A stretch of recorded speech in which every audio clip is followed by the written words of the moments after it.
Coors Field will be filled with fans tonight. Yesterday, more than 43,000. Same deal on Thursday. Close to a sellout, I'm sure, this evening as the Rockies beat the Dodgers yesterday 5-4 and snapped a 6-game home losing streak against Los Angeles. Now they look to build momentum in the other direction.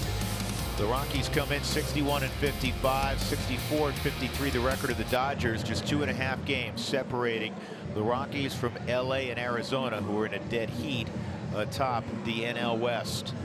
As you take a look at Kyle Freeland getting that mound ready to go, he has been unbelievable of late. So much so, we have our Built for Baseball brought to you by T-Mobile, featuring the work of Freeland at Coors Field of late. How about 17 1/3 scoreless at Coors Field?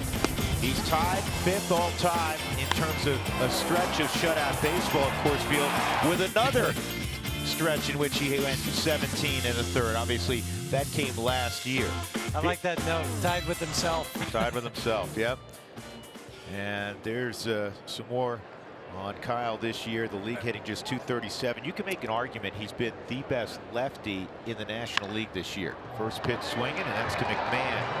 And he'll easily throw out Brian Dozier. Now, I can't dispute that at all, because you look at his numbers, as we saw, 10-7 with the 304. Lefties hitting .208 against him. Right-handers .246. But how about this at home, Drew? 7-2 with a .218 ERA at home at Coors Field. Crazy. You know who has the longest stretch? And I'm sure you're probably wondering this at home after we did our Built for Baseball brought to you by T-Mobile. The longest stretch of shutout baseball. It's not Ubaldo. Nope. It's not Jorge De La Rosa. Nope. It's Jason Hamill. Hamill went 25 2/3 at one point without allowing a run at Coors Field. One pitch, one out. Here's Manny Machado. Came off the bench, pinch hit yesterday, and struck out on 3 pitches. That is strike 1. Machado naturally has never faced Freeland. Kyle shows fastball again. It may have been a changeup, quite honestly. Looking at the velocity on it, 1-1. That's what's hard to distinguish sometimes with Kyle, because his slider cutter will be 85, 86, and so will his changeup. This ball's well hit toward left center field, and this is going to be extra bases for Machado. Parra will get it back in, and it's a 1-out double. Let's take a look at the Southwest batting order tonight for the Dodgers. There's Justin Turner. He rakes against lefties. Kike Hernandez will bat 4th, and then it's Matt Kemp. He also was out of the starting lineup yesterday. Max Muncy's been crushing the baseball, so he'll be in there left on left tonight. Yasmani Grandal was scratched. It's Yasiel Puig in the 7-hole. Austin Barnes in the 8-hole. And Walker Buehler will bat 9th. Yasmani Grandal, nothing seriously wrong. They just felt like he was a little fatigued, and decided that they'll hold him out tonight. And Dave Roberts said he should be back in there tomorrow. Well, and they wanted him in the lineup, really, because he's been catching Walker Buehler a lot, and then Austin Barnes had been catching Rich Hill. But sometimes those plans don't work out for managers, and that's what Dave Roberts was saying. He had to wait to see and kind of look at Yasmani. So they'll basically flip-flop with Barnes going tonight. And this ball's well hit to center field. Charlie's going back, and he can't make the play. Machado is tagging. Now he'll go around third and score. Turner's on his way to third with a triple. And the Dodgers take a 1-0 lead. Well, the one guy that's been able to avoid issues in the first inning has been Kyle Freeland, but not tonight. Yeah, pretty low ERA, just above 2 in the first inning. That is 102 runs now the Rockies have given up in the first inning. A little slider on the Subaru Supermo, and he went down and tattooed that one.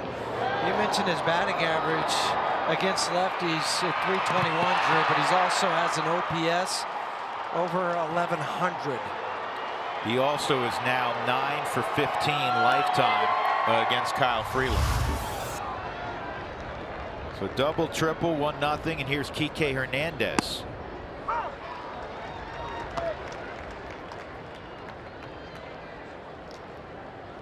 Strike 1 on Hernandez. He also was out of the starting lineup yesterday. It's down low.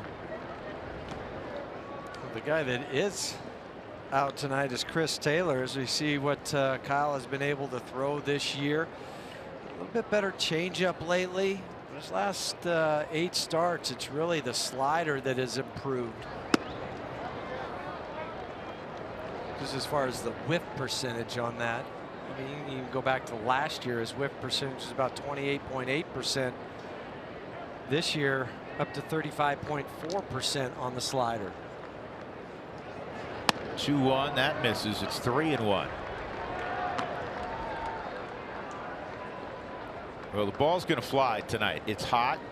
Temperature still in the upper 80s. Batting practice this afternoon, as it sometimes is at Coors Field in the summer. It was like ping pong with the seats for a lot of guys. 3-1 is popped up and drifting out of play. Desi was hoping for a play. Spilly, did you get your mitts on that? He dropped it. He dropped it. Are you okay? Is that your microphone hand? Spilly, you know that this is. Watch this. Watch this. I got it. I got it. Clank. You guys are so mean. When was the last time you caught a high fly ball? With a glove on earlier today. Swung on and missed. Big strikeout for Freeland. That's awesome. Making fun of me. Good. No, well, we're going to continue because there was a rule that Buddy Black was going to invoke. It's in the real fine print in the baseball rule book. If a member of the broadcast team that is seated in the camera well makes a catch, you can once a year count that. Like and it would have been the second out. Like the ricochet off the seat last night. I'm seriously, I'm Are you crying okay? right now. Yeah, no, my hand feels good. Look, I'm surprised the fan got it. Congratulations on the ball. You're welcome. You're welcome. It's better in my hand than yours. So. And you know what? It hurt a little bit more because your wedding ring's on that. You know what? I used to have a high school coach that said the only thing hurts is feelings, and that's 100% true right now. Matt Kemp 0-1, now 0-2.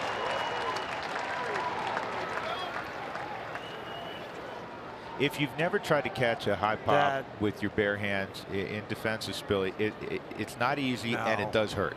And that one unless hurt you can too. really give with it. And that one hurt. Where you have Johnny Bench's hands.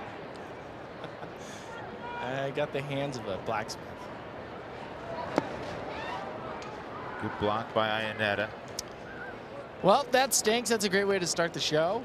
With the drop pop. An EB, air broadcaster. I was told I had hands like a dolphin back in college when I tried to play infield. Swung on and missed, so Freeland comes back. And with Turner at third and 1 out, he gets 2 big strikeouts. The Dodgers do get a run, and the Rockies will try to get after Walker Buehler when we come back.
Turner triple just over the outstretched glove in dead center field of Charlie Blackmon. Charlie will lead things off here in the bottom of the first. And the Rockies are facing a guy they have a little bit of familiarity with, a young fireballer by the name of Walker Buehler. Here's the Southwest batting order tonight for the Rockies. DJ LeMahieu, he's in the 2 spot naturally, 2 for 4, including that 2-run home run early in the game last night.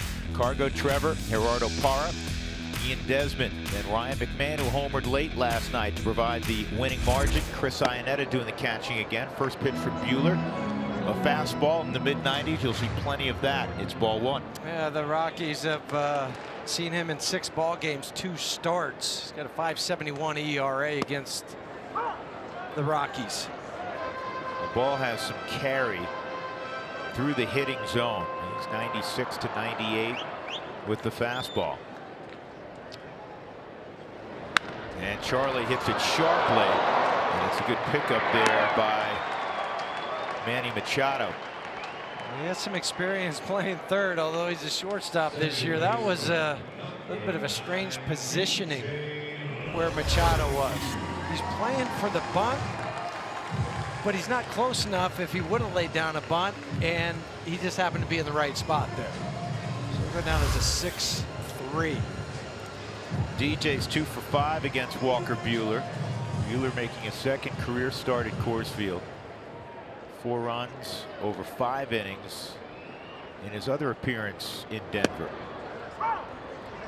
This is the #1 prospect and has been the last couple of years for the Dodgers. In fact, he's among the top 20 prospects in baseball. He started last year in A-ball and then made it to the big leagues. He got in 8 games last year. Fastball, slider, curveball, changeup. Last time he was here, he did not throw the curveball, although the previous 2 outings for Walker, he threw the curveball 46 times, kind of changed the grip on it. So see if he throws it here tonight.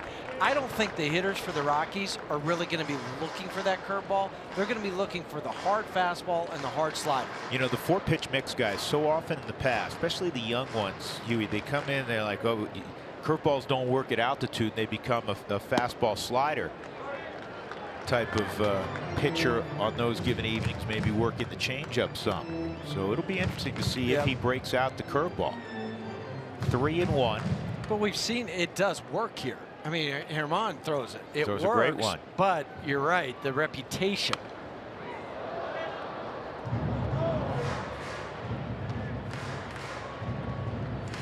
DJ's home run in the first inning yesterday to right center field. His first home run since June the 28th, his 9th of the year, matching his uniform number. And last night the Rockies had fallen behind 1-0 in the top of the first. I'd asked him about that too. I said, you know, you hit it when it went out. He goes, it had been so long, he kind of forgot what it was like. I thought this was a carryover from the night before. He couldn't have hit the ball any harder his last 2 at-bats on Thursday night. And that's what he said. He said, I feel like my swing's getting back to where I need it to be. Season's been interrupted 3 times by visits to the DL. Ball 4.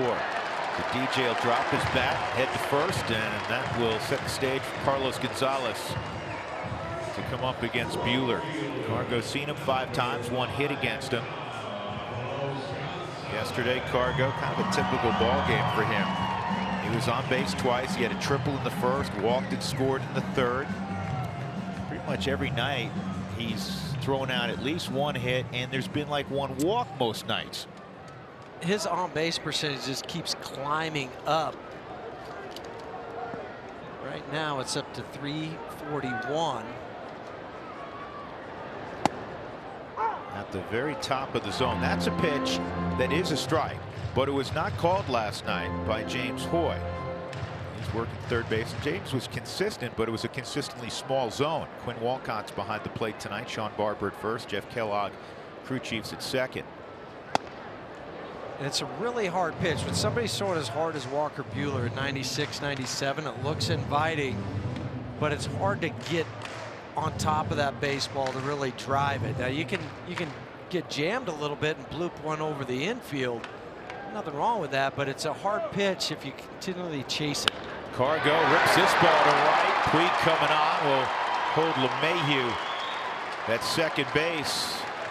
That was smoked to right field, even against a shift. I mean, when a ball's hit that hard, you don't even really have a full step in either direction if you're an infielder. No, and that's exactly where Puig was playing in position, so that ball goes right to him. Well, here we go with the curveball, Drew, on the Subaru Supermo. He tried to throw it, but Cargo was just a little bit better than him, and he rips it. But Puig, all he has to do is charge and come and get the baseball. 111 miles an hour off the bat of Cargo. You can improve bat speed, but a fair amount of the kind of bat speed you have, you're born with. Yeah, no doubt about it. You're born to say, here you go, you got the bat speed. Now, Story has bat speed, he has power. Trevor's 3 for 8 with a home run against Buehler, and he also tattooed him in the ribs when he was in Denver the last time. Actually, it was in Los Angeles. Let me correct that. Well, that's part of the reason why he had to go on the DL. He didn't realize it at the time, but he had a little fracture in there.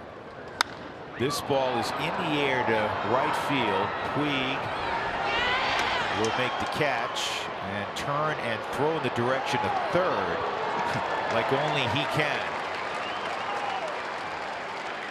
Well, DJ moves up. It's first and third, 2 outs, and that'll bring up Parra. Let's take a look at the Dodgers defensively. Well, the addition of Machado helps out how they've played defensively. He's playing short tonight. Turner's at third. Dozier, who just recently came from Minnesota, is at second. Muncy at first base. It's Kemp, Hernandez, and Puig in the outfield. The Dodgers typically, with a lead, will move Kemp out of there late in the ball game. Austin Barnes is a lot like the Rockies' Tony Walters. He can play middle infield, and he goes behind the plate.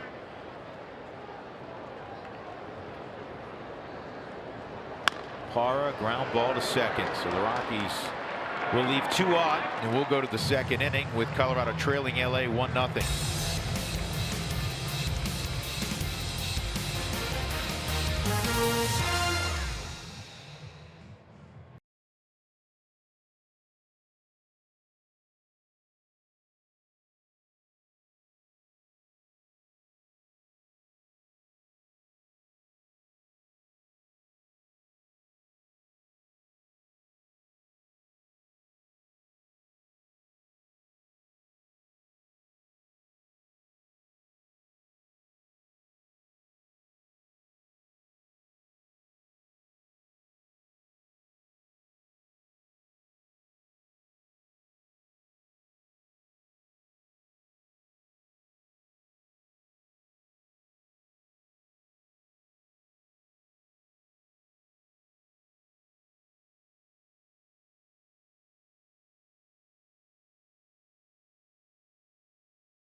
Sports Den is brought to you by the 2018 Toyota Tundra in your hometown Toyota stores, and by Wells Fargo. Wells Fargo customers get you 2-for-1 Rockies club level tickets by visiting wellsfargo.com/Rockies. That's Roger Bailey. The golfer? Yeah, pretty much. He's your go-to guy for tee times. Is there a rock group in town that we're unaware of wearing the Freeland jerseys? I think maybe it would. Are those just it's the rock band, the Freeland guys, the right? Freelands.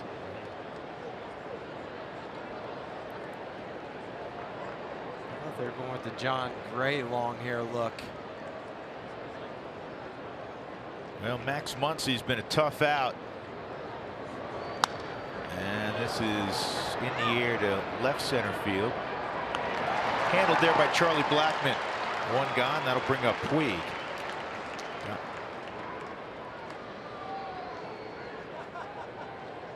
They never miss an outing. They don't.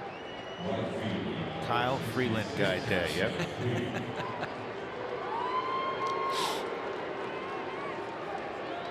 But honestly, how cool would it be to be born in the city now that you're performing at the level that he is? And, I mean, that's just an awesome story. And then to follow it up with great performances. Yeah, it really is. It's not just, hey, he made the team and he's here a little bit. I mean, the debut was a marvelous story. Yeah. 7 shutout innings against the Dodgers last year. 0-1 to Puig, 1-1. But now he has become an increasingly more well-known entity in the game of baseball. In fact, you could make a compelling argument he's been the most consistent left-handed starting pitcher in the National League this year. Good changeup. 1-2. His .307 ERA is the 7th lowest in the National League. It's the best of any lefty. 1-2. This ball's turned on and hit out to left. That's the first home run that Freeland has allowed in quite some time. He'd only allowed 3 home runs in his last 10 starts. He'd gone 29, actually 30 innings without allowing a home run. And 135 at bats. Well, he got ahead with him. The second pitch was a changeup. Tried to go with the slider on the Subaru Supermo and didn't get it buried like he did to Hernandez or Kemp. And now for Puig, that's his 15th home run, his 44th RBI. He's such a strong guy, is Yasiel Puig. Not much happening with the stride, but then once he starts those hands forward, it's a very powerful swing. Austin Barnes takes a strike. So Puig's home run makes it 2-0 LA.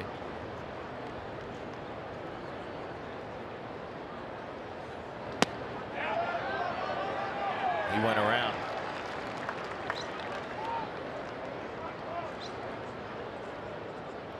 Rockies and Dodgers meet 19 times this year. So far, the Rockies are 4-7 against LA. Last night's win was their first at Coors Field this year, believe it or not. That's strike 3 on Barnes. Rockies have played better in LA against the Dodgers this season. Well, it actually snaps a 6-game win streak dating back to last year for the Dodgers at Coors Field. Walker Buehler will step up. Buehler has Denver ties now. His father and stepmother live in the Highlands Ranch area. His little brother goes to Valor Christian. I've told you that story before. But Walker went to Vandy, first rounder in 2015, 24th pick overall. He grew up in Kentucky.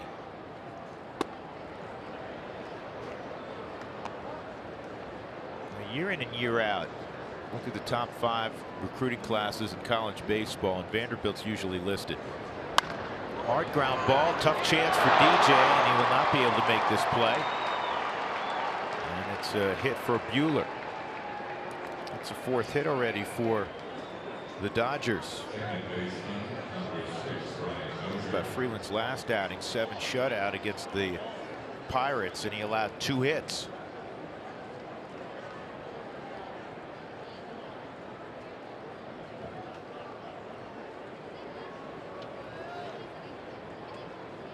Dozier swung at the first pitch of the ball game. It bounced to third. Just a strike there. Dozier saw Freeland last year when the Rockies played the Twins. Had a couple hits against him. He was up in Minnesota. You said that right. Minnesota. Kyle flips to first. He's a little perturbed at it. Picks it. He left that over the plate to Puig. 2-0.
second inning. It is National Baseball Card Day, and people are getting Topps baseball cards here at Coors Field.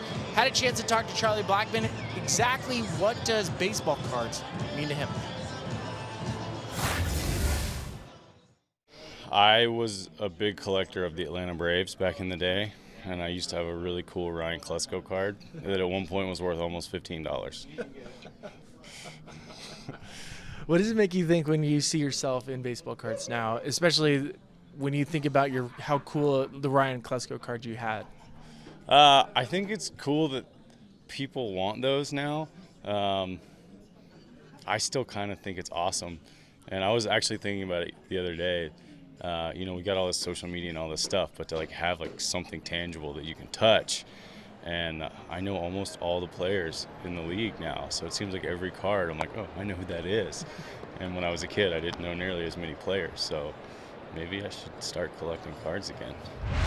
Well, especially if those cards are going to be worth $15, right, guys? Yeah, you know what? Chuck could shut it down and retire. This is on 2 hops to Machado. He'll throw out Desmond, 1 out. And I was looking through one of our file cabinets up here, and I came across this relic right here. This is a younger Jeff Hewson. This is circa 1990 when Jeff had moved from the Montreal Expos to the Texas Rangers. And I'm going to tell you a little-known story about old Huey that I had forgotten, but I'm looking on the back of the baseball card, which has a wealth of information. And back in 1986, first year of pro ball in Burlington, Iowa, that was the co-op team. Co-op team, it was the Royals and the Expos. Yes, exactly, in the Midwest League. And in that season, my partner here hit 289 with 16 bombs and 72 driven in. Yeah, look at the stolen bases. In just 133 games, stole 32 bags. He was batting cleanup back in the day, and you had that Walker guy in front of you, huh? Yeah, I would have had 100 RBIs, I guaranteed, if Larry wasn't hitting in front of me. Yeah, he kept hitting the ball out. There was nobody on, right? I tell people all the time that Larry hit third, I hit fourth because I was another leadoff guy. Right. Because Larry just crushed it over the wall. 16 bombs, I know. man. I don't know what happened after that. I'm telling you. It's awful. I got a bunch of them here today, though. I just, you know what? Look at that. Just broke them pick all out my favorite. Okay, pick out your favorite. I'll sign it to you, to Drew. You know what we should do, please? And can we find all the all the Spillboards cards in there, and we'll just throw them out to the fans below. Well, he's got to sign them first, though. Hey, there's one of you here with Texas, and it's windy. It's a very. Can we get a close up of this one? And we haven't forgotten about the game. It's 1 strike right now, and Chris Iannetta.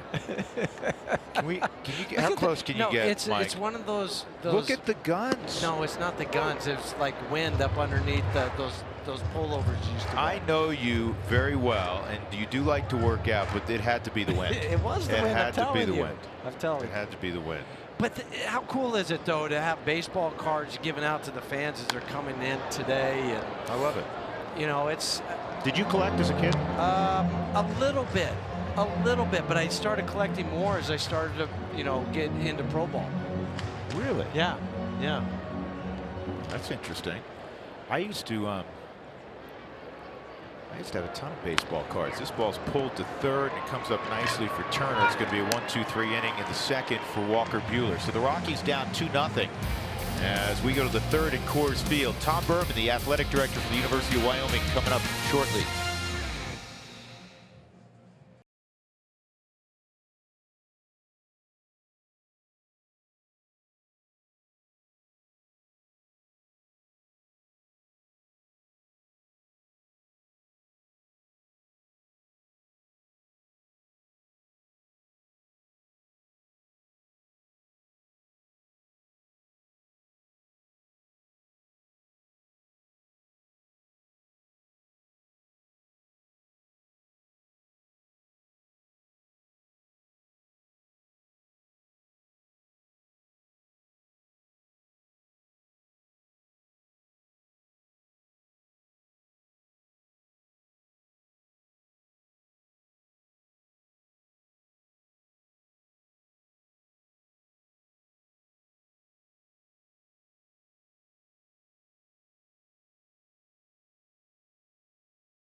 Dodgers leading as we go to the top of the third inning. A run in the first on a double and then a triple by Justin Turner. The double came from Manny Machado against Kyle Freeland.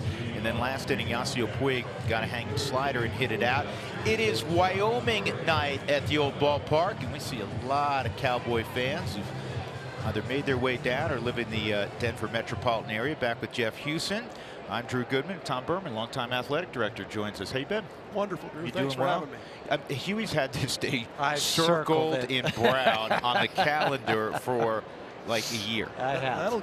That'll get Huey some more tickets. Yeah, We'll it'll get more down tickets? Sideline passes, courtside I love seats, it. I whatever love we it. need. What else can you do? You got him in your Hall of Fame. He earned that, though. He did earn that, absolutely. Manny Machado is going to lead off against Kyle Freeland. And every time we get an athletic director up here, whether it's you know, one of your compadres down in this area, CU and CSU, we say get baseball back. I know it's tough. It is very tough, but it would be wonderful. I'm a baseball junkie, so if I can figure it out, I'm gonna. I know that. Well, your son played at Colorado School of Mines. Correct. Yeah, So, we just finished up. Good program, great school. Yeah, wonderful school, wonderful experience he had at Mines, and they made the NCAA tournament this year for the first time in school history. Good for them. Hey, That's awesome. hey. Love to hear that. Hey, you got some great things going on at the University of Wyoming. It's that time of year. Craig Bowles got another good team coming back. It starts on defense right now with the Cowboys. Absolutely. Defensively, we are stacked. And if we stay healthy, I think this defense will be one of the best defenses we've had in 20 or 30 years. Really good players. And if I think we'll develop a quarterback as the year goes along. I think Tyler's going to do a nice job. I've had a chance to watch him a little bit. He's an athletic young man.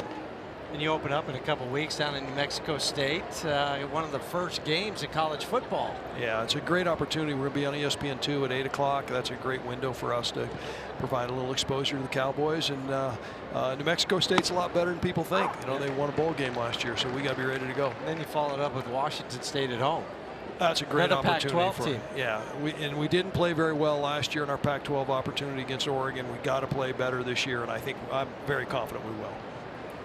1-1 on Turner. This ball's well hit, and it is going to be played off the wall by Cargo, and he's going to hold Turner to a single. That's what Cargo can do. Wow. Good play. Do you have anybody in the outfield back in the day in Wyoming, Huey? No. That had that on? No. No? Not at all. Not many guys do, but Cargo. And the good thing about this, too, he knew that if he got too close, that he would have the ball go by him, but he did. He just waited for it to come to him. Watch his play. Catches on a one hop, and then spins and throws to keep Justin Turner at first. And he knows who's running. He knows that was a possibility. So here's Kike Hernandez, and he takes inside ball one. Andrew Wingard's a Denver kid, Denver area kid, who's going to lead that defense. And I love watching this kid play. He plays with his hair on fire. He's one of the top safeties in college football. The energy Andrew plays with is phenomenal, and he plays all out every night, and we're thrilled. We got one more year to watch him. Yeah, and then you watch him on Sundays like you watch Josh Allen coming up here. Yeah. And I was going to talk about Josh for a second. What has he meant not only to the program but to the state of Wyoming, the university? I mean, obviously his impact has been huge. It's we've never had anything like it in all of our years. I call it the Josh Allen effect, but the brand, the bucking horse and rider, Wyoming football, has a different meaning today when it comes to recruiting and to telling our story, and that's due to Josh. Well, and you also have the high altitude training center. The McMurray's put in $44 million to that. It's a special place. Yeah, it's a $44 million project, the McMurray High Altitude Performance Center. There's nowhere like it in the Mountain West. It'll be the premier state-of-the-art facility for developing student athletes, nutrition, strength conditioning, academics, all the health and welfare issues that you need to cover in a Division I program. We have them all covered now. And the Houston family wing is at what section when I walk in the doors? We're closing that deal after the game tonight. Right? Yeah, we just got to get him to sign that pledge agreement. He hadn't quite signed it. I hadn't got there yet. This is the third. McMahon for one on the first double play. Tom, very quickly, we're going to, I know the Cowboys will be on AT&T Sportsnet a couple of times this fall. We really look forward to having you. We love being on AT&T Sportsnet, so thank you for everything. Thanks, and Tom. good luck with all the other programs, because I know there's a lot of other programs up there doing well. Thanks, Tom. Thank you very much. Yeah.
When the Rockies score 7 runs or more, go to participating Colorado Taco Bell locations the next day between 4 and 6 to get your Rockies taco special. Live Moss at Taco Bell. Well, Rockies got to get going offensively. They trail 2-0, and it's Kyle Freeland leading off against Walker Buehler. Always good to see Tom Berman, the athletic director at Wyoming. Been there a while. He's done a really nice job, kind of elevating Coach Bowl in his 5th year up there. The whole front range, though, you think about the quality of people. There's honestly, there's great people, and I say this about, people think I'm just, I say this about Colorado State, and I say this about the University of Colorado, I say this about the Air Force Academy. They're family oriented, at least how we are received when we go there to broadcast a game, and the people that we know in the athletic departments there, and specifically to Craig Bowl, that is a perfect fit. This is a run first, tough-minded coach who spent many years at Nebraska, and it was the ideal fit in Laramie. That was a home run. I mean, not only a home run, that was a grand slam. Getting Coach Bowl, because that's kind of the motto of Wyoming, right? No question, no question. I mean, listen, we kid about it, but you're going to have potentially several games where you're playing in tough weather conditions. Even if it's not super cold and snowing that day, it's going to be windy. You need to be able to run the football and grind out victories, and they have a great defense once again this year. And they have 8 starters back on a team that led the nation in takeaways last year. And we were talking about Andrew Wingard. They have Carl Granderson at defensive end, who's going to be one of the better pass rushers in college football again next year. Yeah, he's going to be a high draft pick too, because they got a couple guys in the top 50 projected right now with Granderson and Wingard. Charlie takes a strike, and it's 1-2. Charlie hit a hard ground ball to the only guy on the left side, Manny Machado, who made a nice pick in the first inning.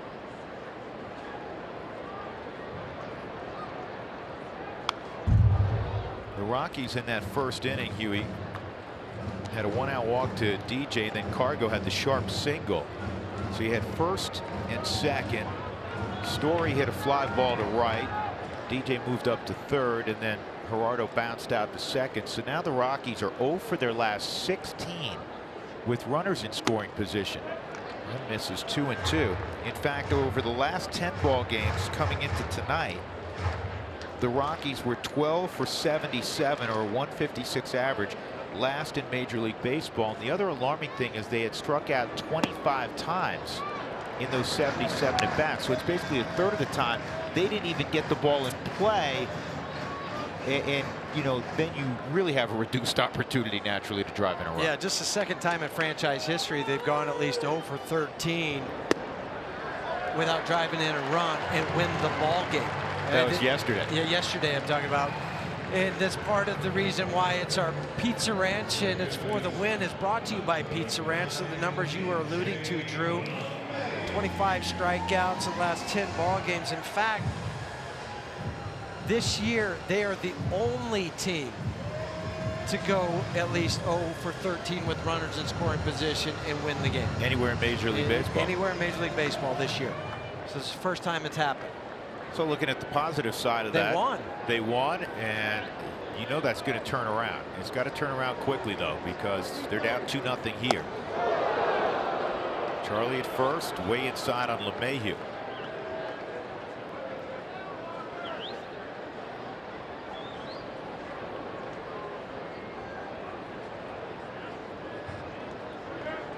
DJ last night not only had the early 2-run home run, he walked in the 4th, had a single in the 7th, and would score on the McMahon home run.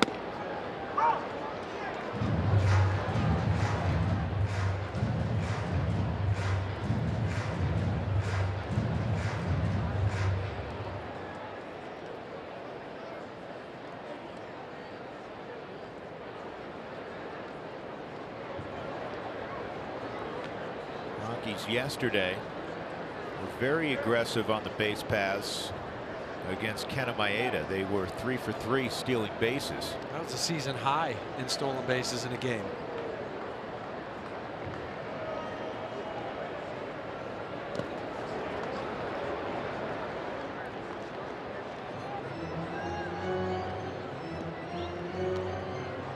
Walker Buehler stands on the extreme first base side of the rubber. He's kind of looking at that foot. Barely the toe is on the connected to the rubber. Throws across his body ever so slightly. Back up the middle, diving stop for an out on the first double play. Wow. That's going to make highlight reels for a long time. What a play by Dozier. Great play by Brian Dozier. Not only making the stop, but then able to get it to Machado. And Machado had the easy part, catching it and throwing to first. So it looked like maybe a 1st and 3rd situation turns into 2 outs.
It could have been more if not for the play just last half inning by Brian Dozier. This ball was ripped and he comes up with a dive and then out of his glove flips it to Machado, who stays on the bag and then completes the double play. First one tonight.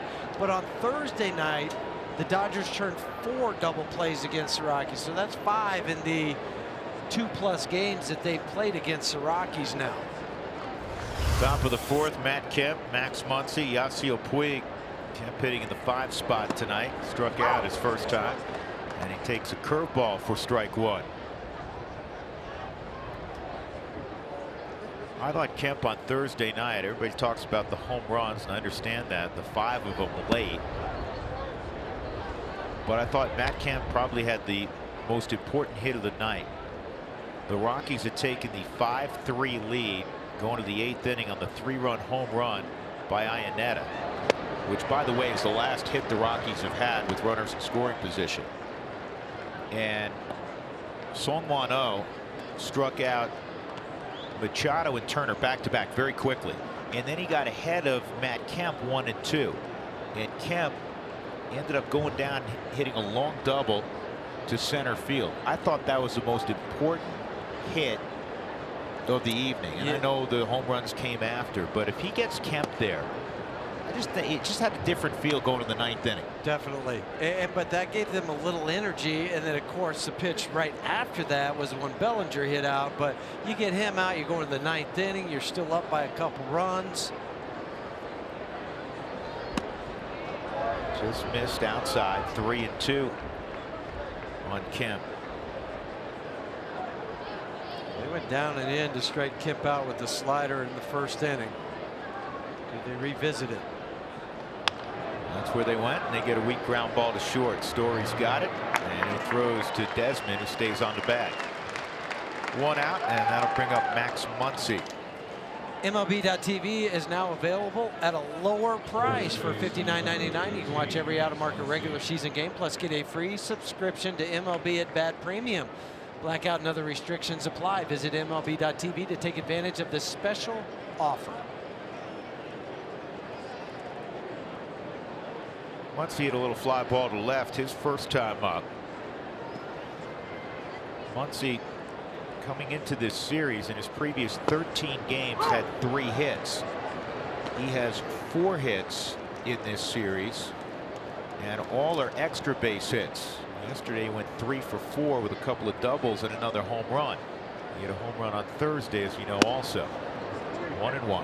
He's hitting higher against lefties at 297 than he is right-handers, so I think it was also a chance to, I don't want to say protect Cody Bellinger, but just kind of take a little bit off him, because he's hitting just 209 against lefties. Slider and a strike. 1-2. Once he's averaging a home run every 11.15 at bats, which is the highest rate in Major League Baseball this year, with guys with at least 300 plate appearances. 1-2. Well, he didn't come up until April 17th when he was called up, and he leads the Dodgers in home runs. It's like Bellinger last year. Didn't start the year, the season with the big club. Huey, every year as we do games in spring training, we talk about, to have a great season, you have to have some unexpected good stories. Freeland strikes out Muncy. Every team, you know, you want your best players to have really, they need to have great seasons, right? We understand that. But you also have to have a couple of unexpected good things happen. Clearly and obviously for the Dodgers, there are 2 you point to right away. Max Muncy, number 1, and a reinvigorated Matt Kemp. 2 big pieces. There's another big piece to their lineup in Yasiel Puig. StatCast AI is powered by AWS, and this was the home run that he hit in the 2nd inning.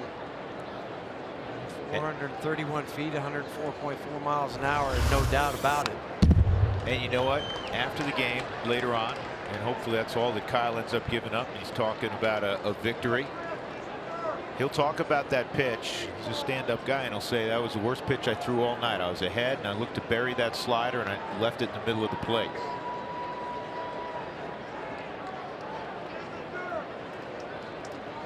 Two strikes on Puig.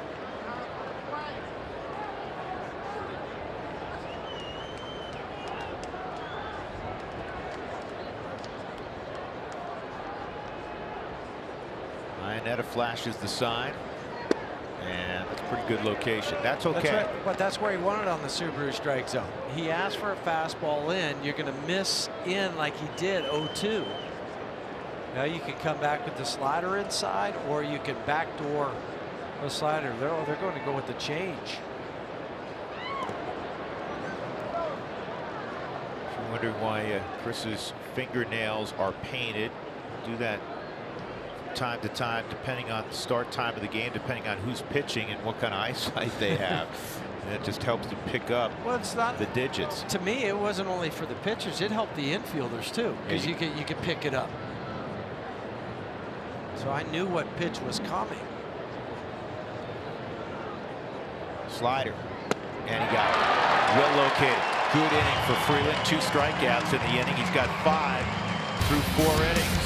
The Freeland guys love it. Rockies down 2-0.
Now to rock your routine, brought to you by UC Health. This was before the ball game.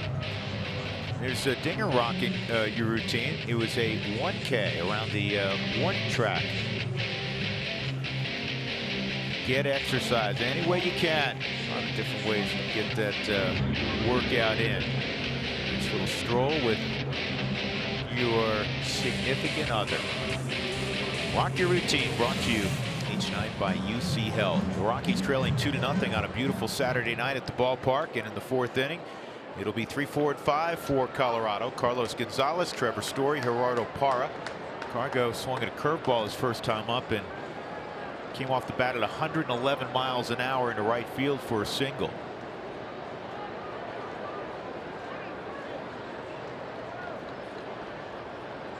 What do we got? Oh, we got a baseball on the field. Okay, I was wondering what the delay was.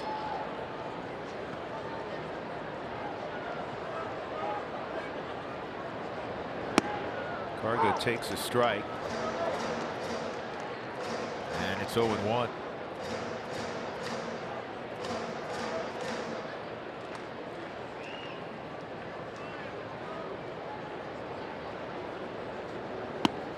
That's inside.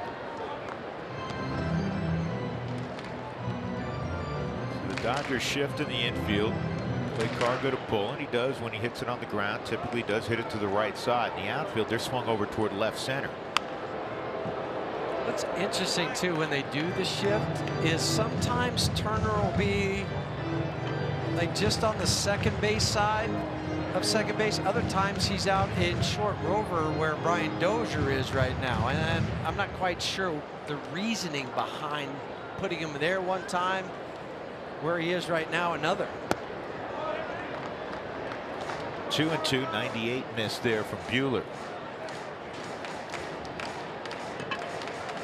Buehler's last several games, mixed results. He has a 5.87 ERA over his last 5 appearances, 4 starts, 1 out of the pen. Well, that was after he came off the DL, because before he went on the DL in 9 games, he was 4-1 with the 263. And a sub-1 whip. 3-2 on Cargo. Ball 4, so Cargo's been on twice.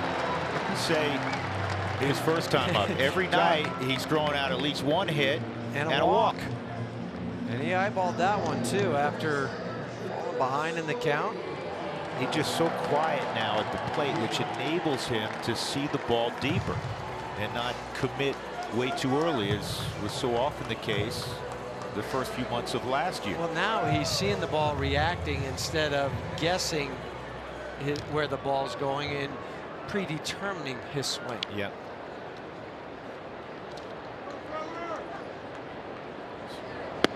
Story takes a strike on the outer edge. 3 walks allowed by Buehler. 16 walks coming in 74+ innings.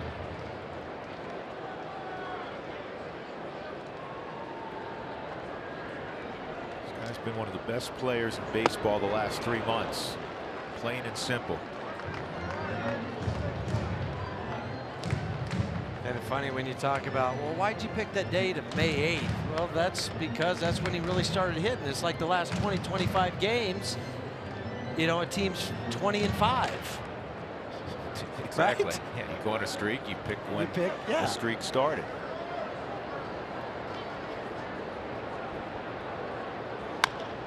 And that's foul. Nice play by the old shortstop, Stu Cole. Not old, young, the young shortstop. Stu was quite a player at UNC Charlotte, Yeah. and as a professional as well. Tremendous man. One of our favorites. A lot on the staff. Yeah. Stu is a Rocky through and through. Good swing. Stu's been a manager, long-time coach. It's a great job at third. I think that's what I gauge him on first and foremost. Yeah, he really does, and that is a tough spot. Yeah, your split-second decisions, what you have to make.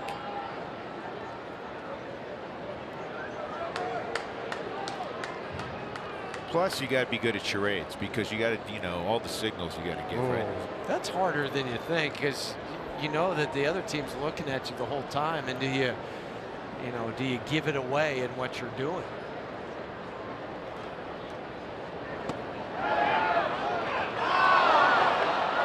Trevor was not sure, and he gets punched out. I think he believes he held up. Sean Barber says, nope, you're gone. Take another look. Not that it matters.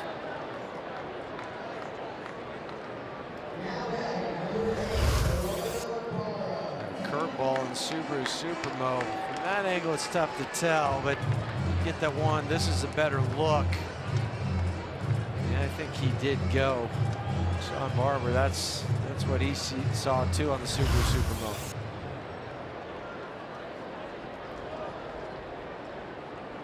So 1 out. Parra, who bounced to second, comes up. Gerardo making his first start in the series. David Dahl's been starting. In fact, this is the first game this week that David has not started. Parra's been, as he always is, at the end of the receiving line after home runs in the dugout. Gets to hand out the bear hugs. What a great teammate, man. One of the best. You know, because think about it, he had been starting. Even against lefties, he was starting. And now David comes up, he's getting the start. You're relegated to more pinch hitting. You get the start occasionally. Some guys would be, oh, poor me, you know, I'm not going to be that good teammate. That's not Gerardo, though. He's the best. Right. Doesn't he just make you smile? Doesn't he make your day better? We're sitting up here and we're grinning ear to ear. We've seen that video a bunch, and that's who he is. One of his favorite things to do, I'll tell you after this pitch. Swung on a miss, gets away for a moment. 1-2. Cargo remains at first base. So at the end of his round of batting practice in his group, there's always some folks who are right behind watching BP, kind of the VIP area, right on the warning track behind home plate. There's a lot of little kids there and families, and he always picks up about half a dozen baseballs and he rolls them to little kids so they go home with a souvenir. Does it every day.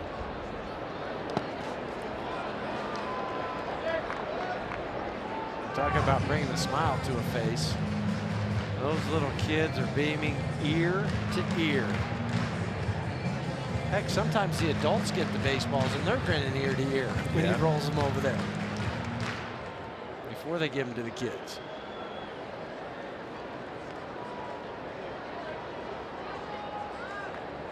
Two on Gerardo. Back up the middle, a bullet, base hit. Cargo had to wait, see the line drive through, and now they're 2 on with 1 out for Desmond. Good swing by GP. Well, first 15,000 fans through the gates for the Rockies Dodgers game tomorrow receive a 25th anniversary Nolan Arenado t-shirt courtesy of Newmont Mining. We've had great crowds the first 2 nights. 42,000 last night, 43 on Thursday night. I'm thinking this is a sellout tonight. Yeah, I think you're right. It's going to be somewhere, I think, north of 47. Two of the biggest ballparks in baseball, Dodger Stadium, Coors Field.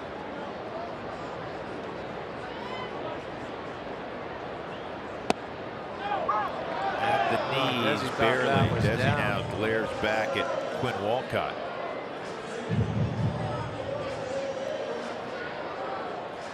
Barely nicked the bottom of the Subaru strike zone. Rockies down 2-0 as they bat in the 4th. They've been out hit 5-2.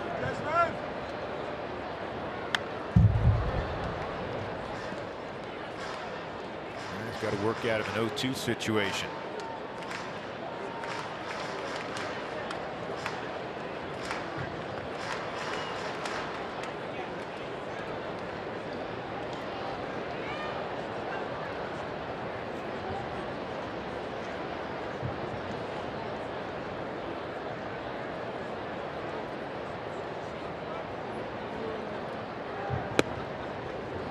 Peters outside. Miller has a little bit of a Clayton Kershaw where when he gets the sign and gets the grip, he kind of bends over and drops down. Clayton does that a little bit too. I wonder if he picked that up. As he gets the sign, he'll bend over right there and then come back up. Desi drives this ball to Thorny deep right. Puig on the move will make the catch. And now Parr's got to hustle all the way back to first. Can't get there. Double play. He thought for sure that was extra bases, but Puig was shaded toward the line and made the catch on that rocket off the bat of Desmond.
friend, but Kyle Freeland is our friend. I'm sitting in a section with a bunch of Freeland freaks today. They all went to Thomas Jefferson High School with Kyle Freeland.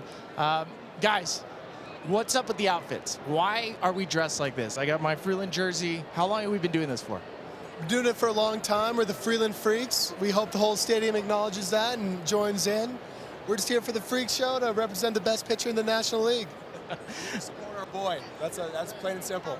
So for years, ever since Kyle Freeland got called up, he has left you guys these seats. And you went to high school with him. You guys played Little League baseball with him. You played golf on the same golf team at Thomas Jefferson.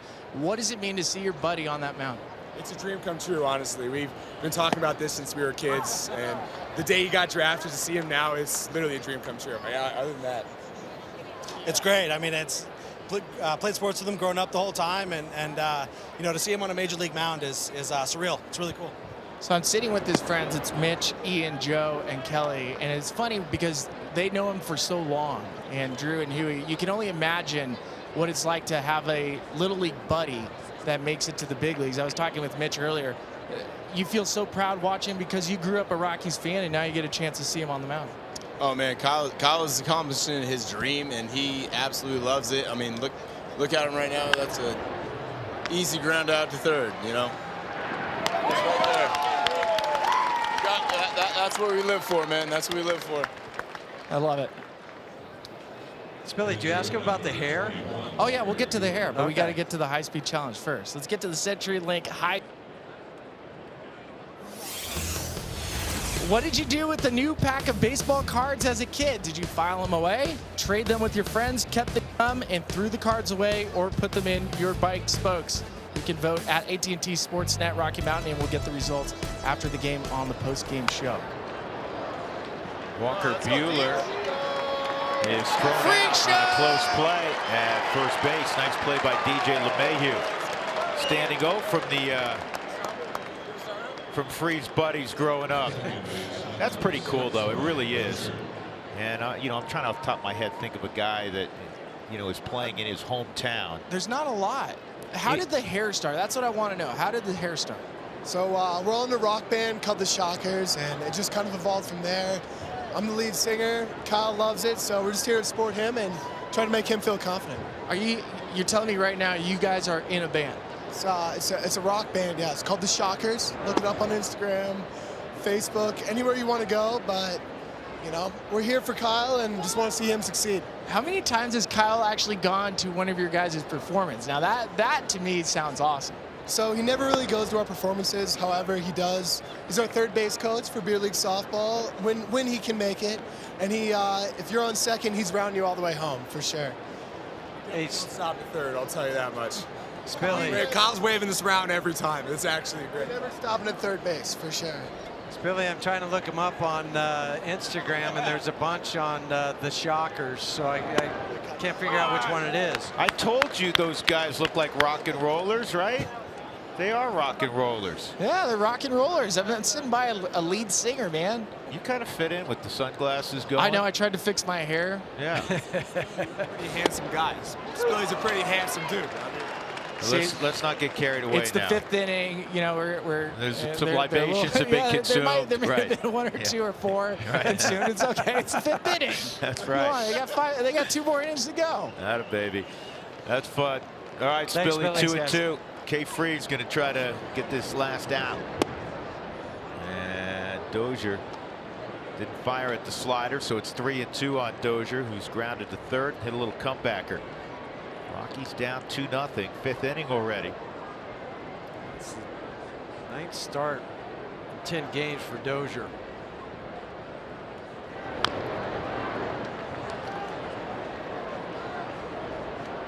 Everything inside of the Subaru strike zone.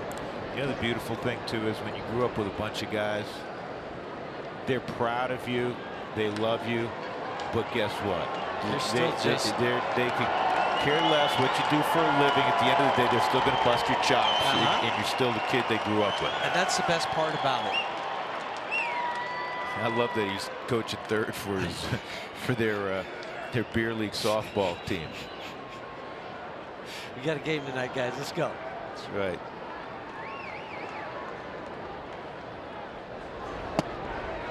Just missed. Ball 4. 2-out walk to Dozier. That's the first walk allowed tonight by Freeland. And that'll bring up Machado.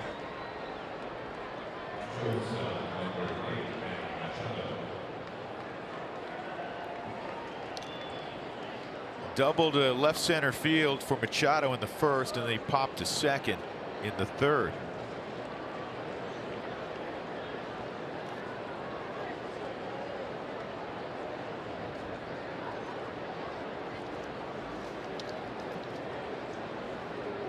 Machado's already played now 22 games in a Dodger uniform. Doesn't it seem like the trade took place a couple days ago?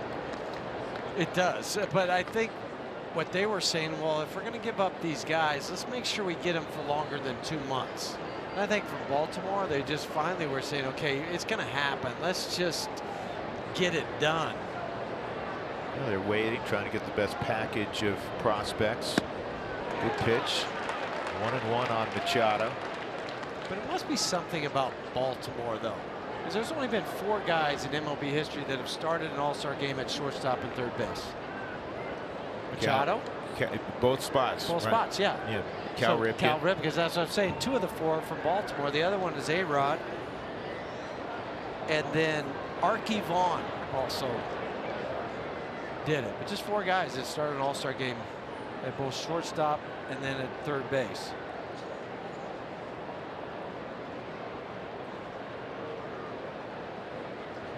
He's making Denver proud. The Rockies organization proud. 1 ball, 1 strike. And Machado swings and misses again. Soft away. 1-2. We've seen a few more changeups tonight from Kyle that we saw in his last start. Good feel for it tonight.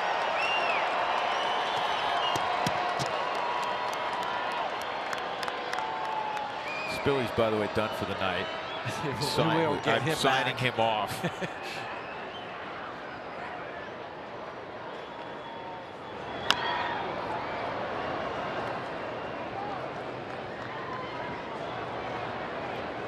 Somehow Spilly will say his microphone cut out. It's not working. He can't hear us anymore. One of those excuses. I can hear you. It's 2 strikes. We got to get people up. Come on, baby!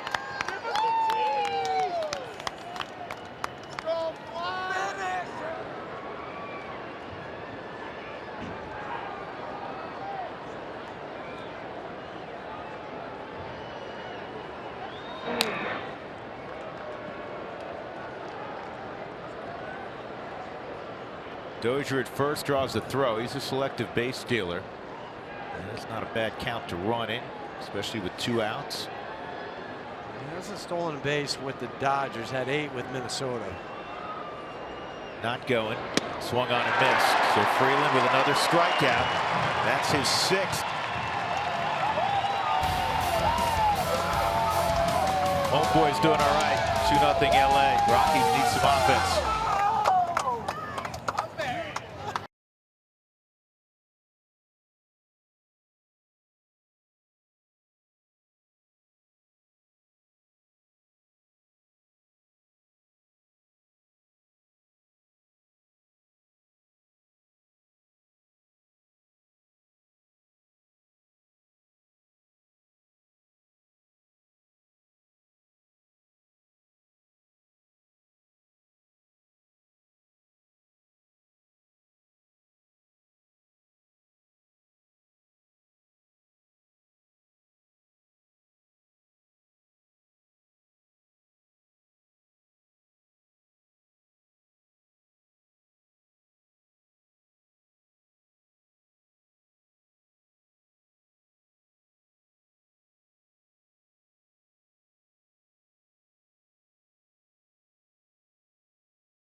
stretch run. Host your clients, employees, friends, or families in a suite as you watch the Rockies make a push for Rocktober. They need to make a push. Oh, yeah, there we go. Saturday for the Cowboys. 2 weeks from tonight, they kick off down in New Mexico State. Excited about Wazoo coming to Laramie. First pitch strike on McMahon. He struck out on 3 pitches in the 2nd inning against Walker Buehler. McMahon, Ionetta, Freeland here in the Rockies half of the 5th. And that ball is hit well. Puig coming on, makes the catch. And give the Dodgers a little bit of credit because they have positioned themselves defensively, in particular in the outfield, very well in this game. Think about the Desmond catch last inning that doubled off Gerardo Parra. Yeah. He would never make that play unless he was in the right spot to begin with. And here's that play. And Gerardo wishes he had this back because off the bat ordinarily you think, oh yeah, that's in the corner. But yeah, I mean, he just got too far off. The other thing too is he would have been out because he didn't retouch second base. He had gone past it, so he was going to be out either way. But the positioning, it's for the Dodgers. They're probably moving more this year than I remember them doing last year at any time, especially in the outfield. Ionetta gets it off the end of the bat. The Noonan thing didn't work. Kemp makes the catch. It only works on putting. Yes.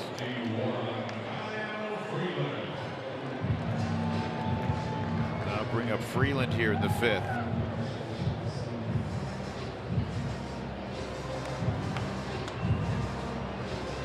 Arizona, they lost yesterday, so the Rockies have picked up a game on Arizona as well. They're in a 2-2 ball game at GABC, Great American Ballpark. At the bottom of the 7th, there's 1 out. Did I say GABC? I meant GABP. Funny thing, I have no idea, but I didn't even think twice about what you just said. I did as soon as I said it. 1-0 on Freeland.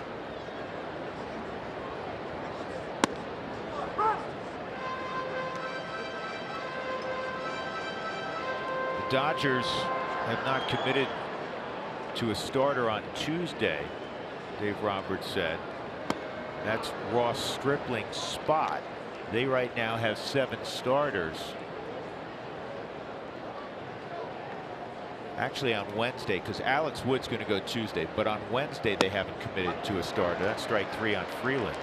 I'm thinking the way Buehler's throwing the baseball, if they do send 2 guys to the pen, Walker Buehler may not be one of them.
Time for the Cooney Lexus look back. Kyle Freeland in the 1st inning with Machado at 2nd after a double.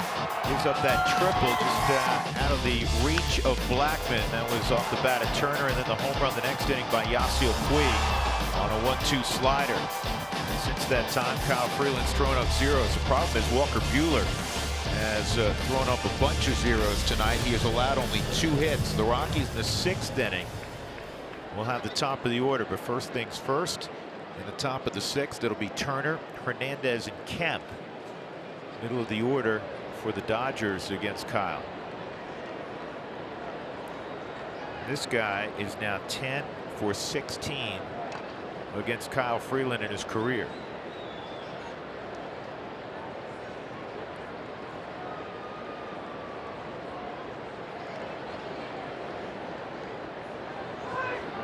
Law of averages says you get him out here, right? That's what you would think. 10 for 16 against somebody.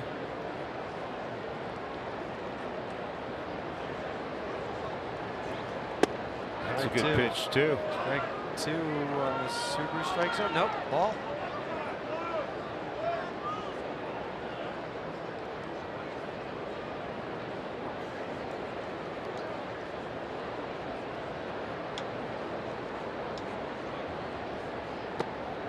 Change up 2-1.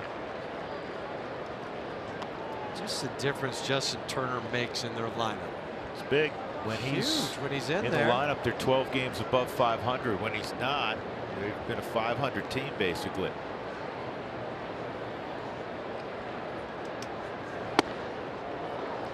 Three and 1. That's a little bit of an overreaction. That ball is almost a strike. Here's the difference. Without him, they're a game under.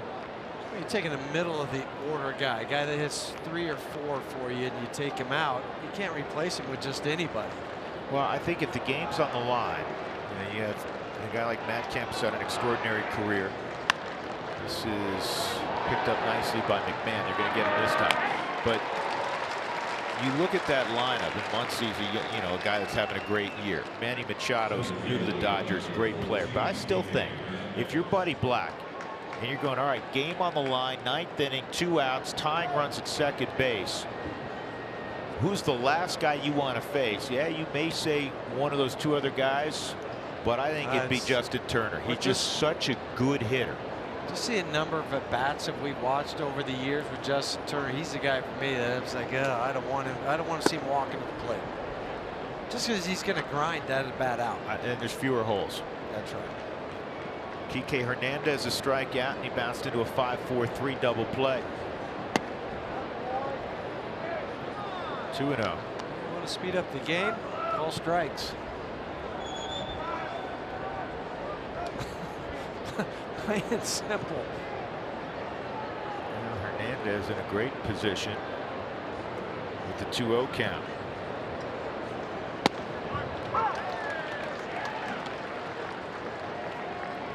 They have home run pop up and down that lineup, especially when Grandal's catching. Obviously with Austin Barnes, he's not a guy that hits the ball over the fence much, but you know, Puig's hitting 7th. It's not dissimilar to the Rockies in having Desmond hitting 7th, who has 19 home runs.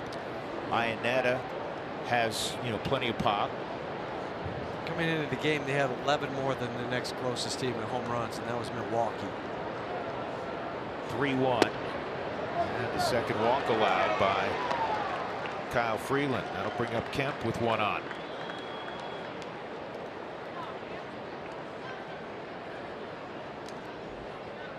I think this is smart what Chris is doing right now, going out to talk to Kyle. I think he's a little disappointed he didn't get that second pitch, call the strike. Don't worry about the number of mound visits, because if you make a mistake to Kemp, you can hit it out and you're down by 4. Instead, you make your pitch and double play and you're out of the inning. He's got Kemp twice, a strikeout, and a ground ball to short. Outside. 2.18 ERA coming in at home. How good is that? Well, home ERA in the National League, it was 4th. DeGrom, Michaelis, Nola, and then Kyle. But Jacob DeGrom, the ballpark he plays at Citi Field's relinquished the fewest combined runs this year. St. Louis the 4th fewest. Philadelphia has been middle of the pack, and not surprisingly, the Rockies at Coors Field, 10.59 runs per game again combined. That's the most in the National League, yet he has a 2.18 ERA coming in at home. Yeah, and if you see some of the the voting, they always do that projected voting for Cy Youngs. Yeah, Max Scherzer's up there, but if you look at either 1, 2, or 3, it's going to be Aaron Nola or Jacob deGrom, and now Jacob might even be number 1. So Kyle on that list with 2 of the 3 guys that are always mentioned in the Cy Young for the 2018 season.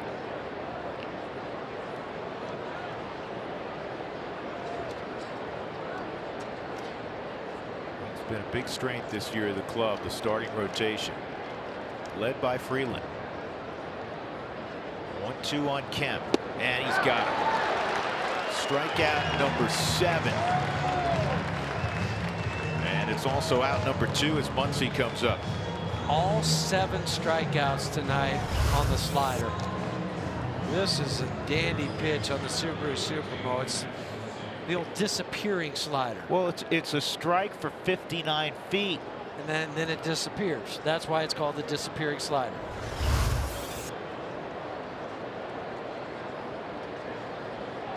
Muncy, fly ball to left and a strikeout.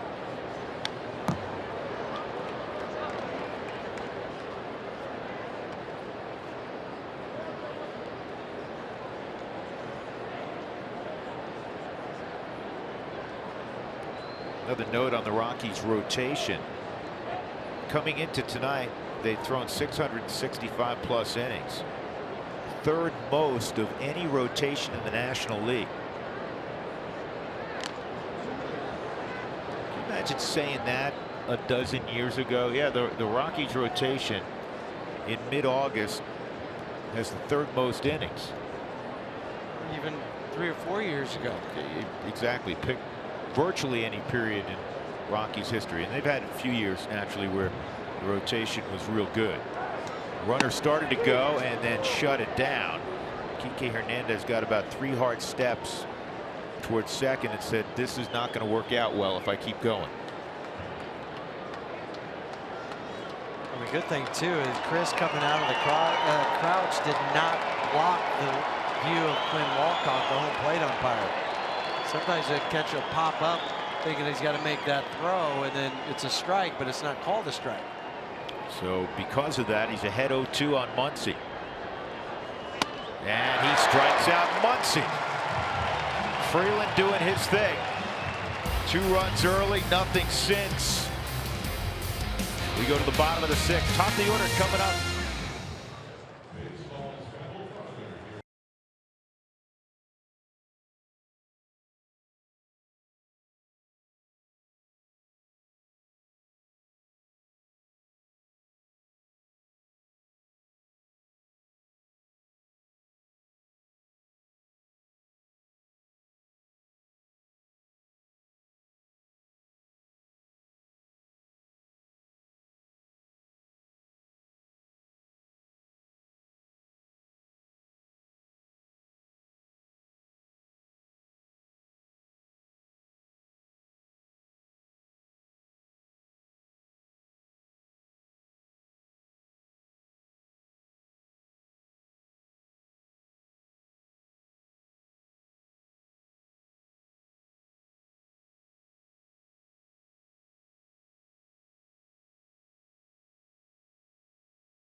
As we go to the bottom of the 6th inning, Kyle Freeland and Chris Iannetta been on the same page all night. A run in the first, a run in the second, bunch of zeros since then. But the Rockies have only 2 hits against Walker Buehler. 3rd time through, and it's a foul ball from Charlie.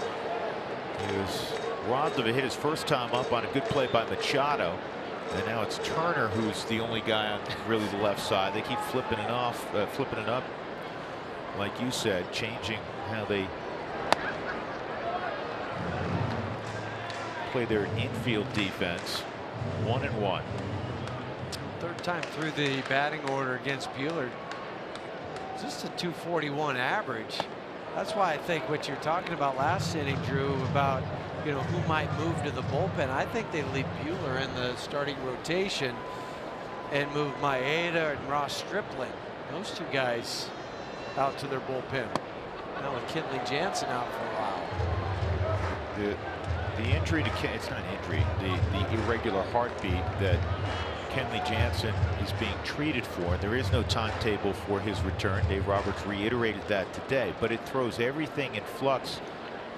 Not only in that bullpen, but maybe how long you keep the starter in. Might decide to keep him in an extra out. Maybe 2 or even in a whole inning.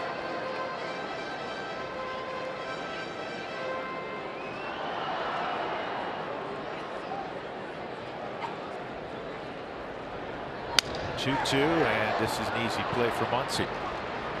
1 out. That'll bring up LeMahieu, a walk, and he hit into a fancy 4-6-3 double play off the bat. DJ thought he had a base hit to center field, and Dozier made a diving stop and then a pretty flip to Machado to start the 4-6-3. Here's that play once again in the 3rd inning. Well, and he flips it out of his glove. And then there's perfect timing between he and Machado, who have only played together now 9-10 games. Machado and Huey, you played there for a long time. Machado did a good thing, kind of slowing his feet down, chopping his feet. Chopping his feet before you get to the bag, especially in this day and age where you have to keep a foot on the bag. It's not the neighborhood play that you used to be able to get away with. A lot of guys had to retrain themselves the last couple of seasons. Even Machado, from when he first came up. That was a good play by Dozier and Manny. 2 strikes on DJ. And this is not handled by Muncy, and then a collision between he and Buehler. Buehler's slow to get up. That looked like it was bad on his knee. And he's limping.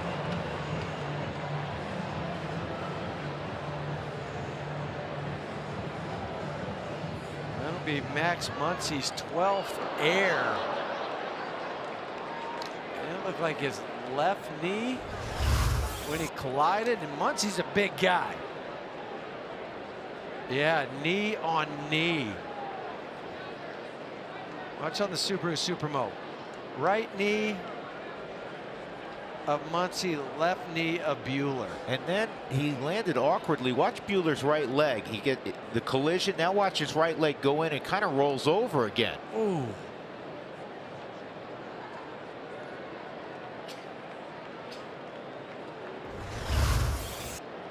They're gonna have him throw a few. It's his drive leg, his back leg.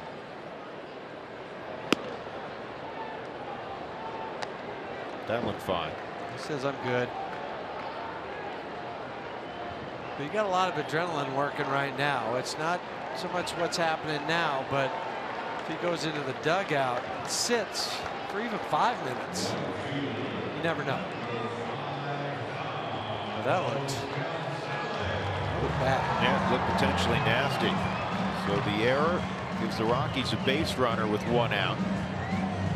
Cargo's been on twice tonight, a single, and he walked his last time.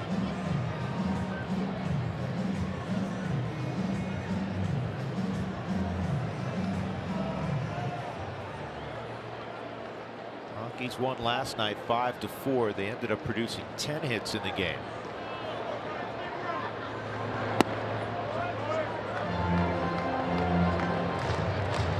Nolan Arenado not starting tonight, but is available. Took batting practice out on the field. He took ground balls out on the field. It just didn't throw today.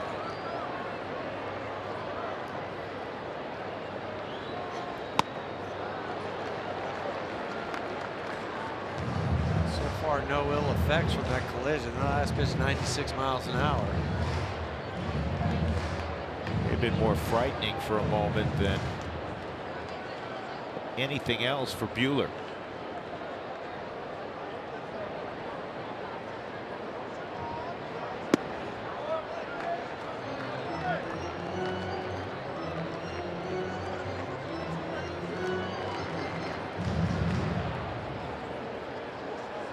Cargo since May 27th has hit .324. 7th best average in the National League in that time frame. And it's going to go up. A rocket to left center. And DJ is going to have to hustle back to second. That's a great job by Kike Hernandez. He kept that from going to the wall. If it goes to the wall, DJ may score. If not, you're going to have two in scoring position. The interesting thing, too, is for Kike, he decides to throw to second base because the guy at third base was going to end up being the pitcher, and Walker Buehler, 111 miles an hour off the bat. Because of the shift, though, everybody out of position. Machado is over towards second base, so Buehler ends up standing at third like he was going to have to be the guy if the throw went there. Cargo 2 for 2 tonight. Both hits, as Huey mentioned, came off the bat at 111 miles an hour. Now here's Story. Fly ball to right and a strikeout.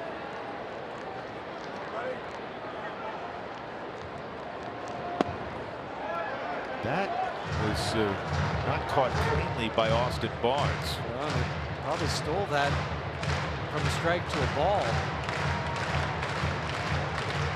We were mentioning about Austin Barnes. He had been rated as one of the top guys as far as pitch framing this year. This toward third. And the Rockies roll into another double play. That's their 6th this series. And a promising inning turns sour again. They're 0 for their last 18 with runners in scoring position.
AT&T Sports Center is brought to you by Southwest Airlines. Low fares, no hidden fees. That's transparency.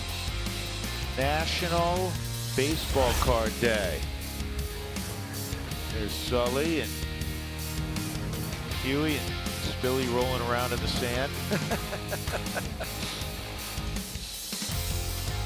Oh, those were the days. I remember having cards, you know, collecting cards growing up, and you flipped them with your friends. So based on color. Okay. right? So if you put down on the Topps card, they had different colors. And Yes. if you put down a red card, maybe you were well into it. It's like you'd already put down 8 cards. I'd put down 8. The ninth goes like down. the game War. It's like war, and you put down red, and if my next card was red, that's a base hit in center for Puig. Then I got the whole stack of cards. And I mean, then at the end of the day, if you had a good day on the playground, you went, oh man, I got a Johnny Bench, I got a Joe Morgan. Wow. I've never played that game. Well, you grew up in Sedona, and they didn't have baseball cards then. I mean, We Pony did. Express had to bring them through. Spilly, how about you back home in Santa Barbara? Yeah, I collected baseball cards. Steve Sachs was my favorite one, but we're looking at some of the stuff that's going on with Twitter. Hey, Spilly, don't hit it to Saxy. Don't hit it to Saxy, no. Do not hit it to Saxy. By the way, I'm sitting behind enemy lines. This is my rally seat. Sitting next to Alana Rizzo. We know her. Yeah, she's great. Hi, Riz. She's hiding back She's there. hiding. We can find you. It's like she has like a buffet back here. It's great. Sold her out. That's She's full on trying to defend blushing. herself. Yeah, no, I won't allow it. Check out this tweet though. Here's some pictures, some baseball cards that Sarah loves. She says, my 2 favorite cards, my rookie Nolan and rookie Chuck Nasty. By the way, Drew, the rookie Chuck Nasty is red. So how many stacks of cards would that one win? You know, if it was positioned right in your pile, it could bring home a terrific treasure of cards. One maybe even a Ryan Klesko worth $15. That was a great story, by the way, Spilly. It's fouled off. What that card's worth now? What, Klesko? Klesko's card. $15.05. No. It might be lower than that. It's going to be a lot lower than that. Yeah. Why was it worth $15? Why? Ryan Because had it a was nice back in career. the day when Klesko was hot. Klesko was swinging a good bat. And he then had good Oakleys. and then Petco opened up, and he couldn't hit the ball out anymore, and he was angry, just like Phil Nevin was. Huey, What's the most valuable card you had, Spilly? Do you remember? Just a guess. I have a Ken Griffey Jr. rookie card, but I also had. I was big into collecting the defect cards. So there's a bunch of good cards that are kind of messed up, and I have those. I have a good collection of them. I'm not sure they're worth much, but they're rare. So my oldest son, he fills in for Dougie on stats, Jacob, who's with us this weekend. My father brought over a bunch of old baseball cards, and we're going through them, and we had several Ozzie Smith rookie cards, I should say. And we look it up, and Jacob found that if it's in really good condition, it was worth like $30,000. That should have been strike 3. You're right. Another one in the Subaru strike zone. But Spilly, we come to find out that it had a little defect on it, and very few were perfect because how it was cut was off a little bit, and then they kind of made an adjustment. So the ones we had were not worth $30,000. Just save for first. Well, Drew, do you have any idea what the most expensive baseball cards have ever been? Well, the Honus Wagner has always been. Let's look again. See if Puig. He got his foot back down. Barely. I don't think the Rockies are going to challenge. She's barely on the Subaru Supermo. But yeah, you're right. It's the Honus Wagner 1909, 1911 ATC T206. That was apparently worth $3.12 million. That's a lot of money for a card. That's a nice one to have. And that just missed. The Mickey Mantle rookie card. It's wild. Wouldn't you think the Babe Ruth one would have gone for more? I thought so. That Honus Wagner, that one's been traded a lot. Well, there's Sold, a great I should say. backstory behind it, too. Apparently, Honus Wagner, the story is that Honus Wagner didn't want to be a part of those baseball cards because the original baseball cards came in tobacco packs and cigarette packs. And so apparently he was either disputing not wanting to be part of the cigarette packs, or he wasn't getting properly paid for having his card. So there's only a limited amount. of those Honus Wagner cards. That's why it's so rare. Strike 3 on pitch number 101. Barnes gets frozen for the first out of the 7th inning. And that ties a career high for Kyle Freeland with his 9 strikeouts. Last time he had 9 was that near no-hitter against the White Sox prior to the All-Star game last year. Comes back with the slider on the Subaru Supermo, backdoor slider. So of the 9 strikeouts, only 1 of them has not been a slider, and that was the fastball that he struck out Max Muncy on in the 6th inning. Buehler squares around, pitches high. Puig a leadoff single. Freeland trying to get through this 7th inning. Again, he gave up a run in the first, double, triple with 1 out. Machado and Turner. And then the Puig home run in the 2nd. And right back at Freeland, he's thinking about 2. And we'll fire it to the 6'4" DJ LeMahieu. 1-4 on the sac bunt, 2 outs, and that'll bring up Dozier. And that was wise too. Chris was pointing to first. I love how he fields the baseball. No, but your competitiveness says, I want to go to second. I want to get that lead guy, but he's very smart. Don't make the mistake and then turn the inning into something that it didn't need to be.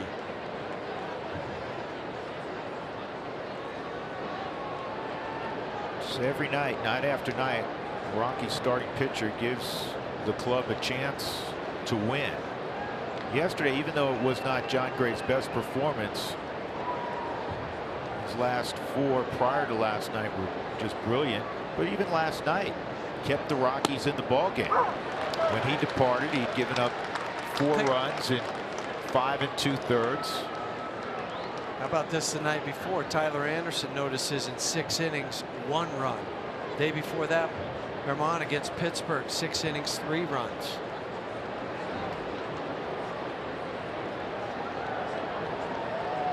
Win this battle with Dozier. 0-1.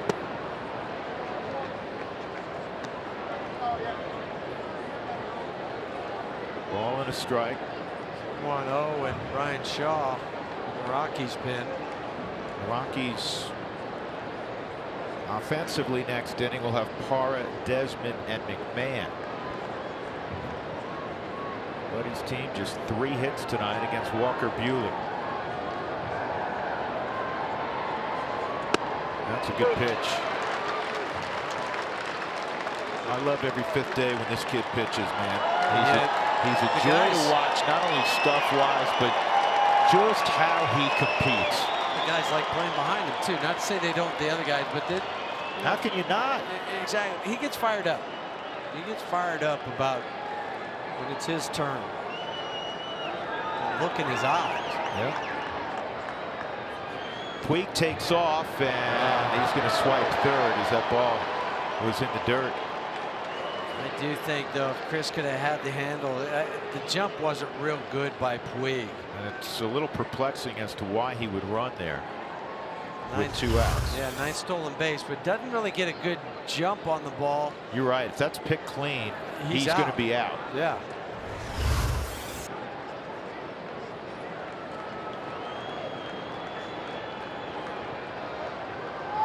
It worked out, but not a smart baseball play. 2-2. Slowly hit foul up the third base line. McMahon will hand out a souvenir.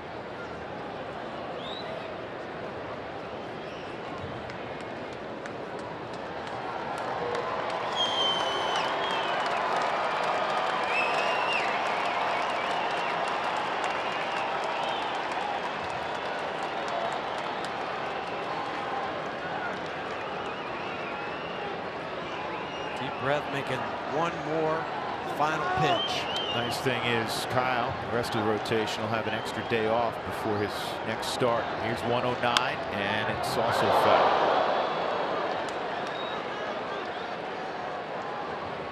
This is where Bud has given these guys the opportunity to get through innings.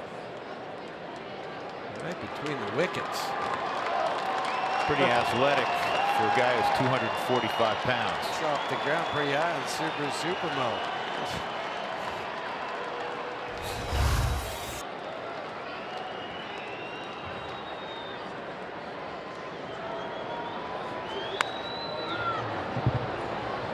Puig may put catcher's equipment on in a moment.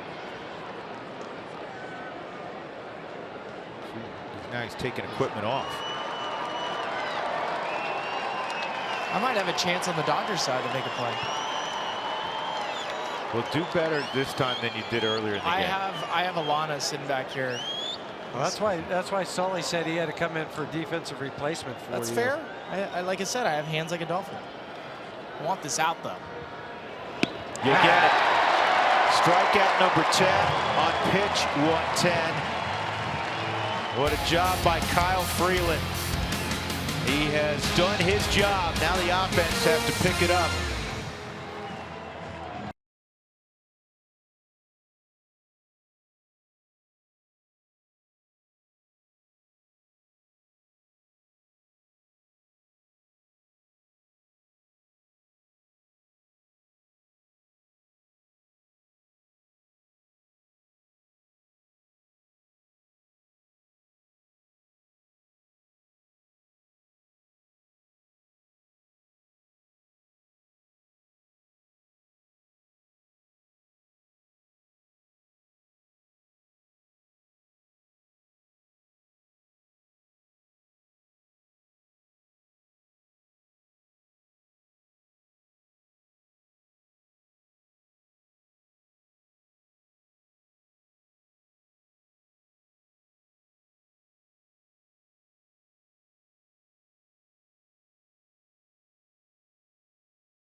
Kyle Freeland again gave up a run in the first. He gave up a home run in the second to Yasiel Puig, and after that, nothing. 7 innings, just 6 hits, and he struck out a career high 10. I said it was pitch number 110. It was actually pitch number 111 that got Brian Dozier. It's not a season high. That came in St. Louis on August 1st. He threw 113 pitches. And Freeland, another beautiful outing. Now the Rockies offense have to pick it up. Eduardo Parra leading off. He's got one of the 3 hits tonight for the Rockies. Cargo has the other 2. 1-1. Rockies will undoubtedly hand it off to the bullpen in the 8th.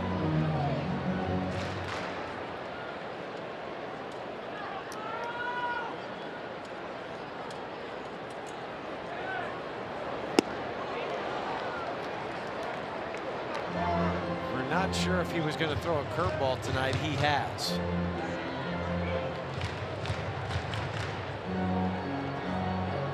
Well, this is his best start since the All-Star break.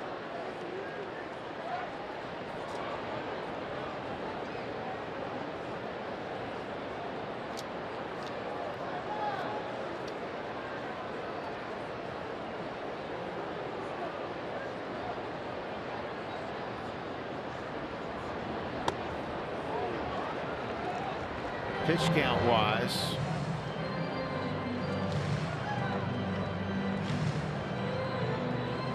Buehler's at 88.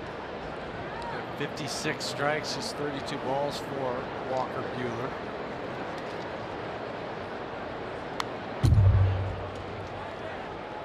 What you really want to do is get into that Dodger bullpen, which probably their biggest question mark right now. You know the offense is good. That's pretty clear. And they have plenty of starting pitching. Especially now without Jansen in the 9th. It's a different deal for Dave Roberts.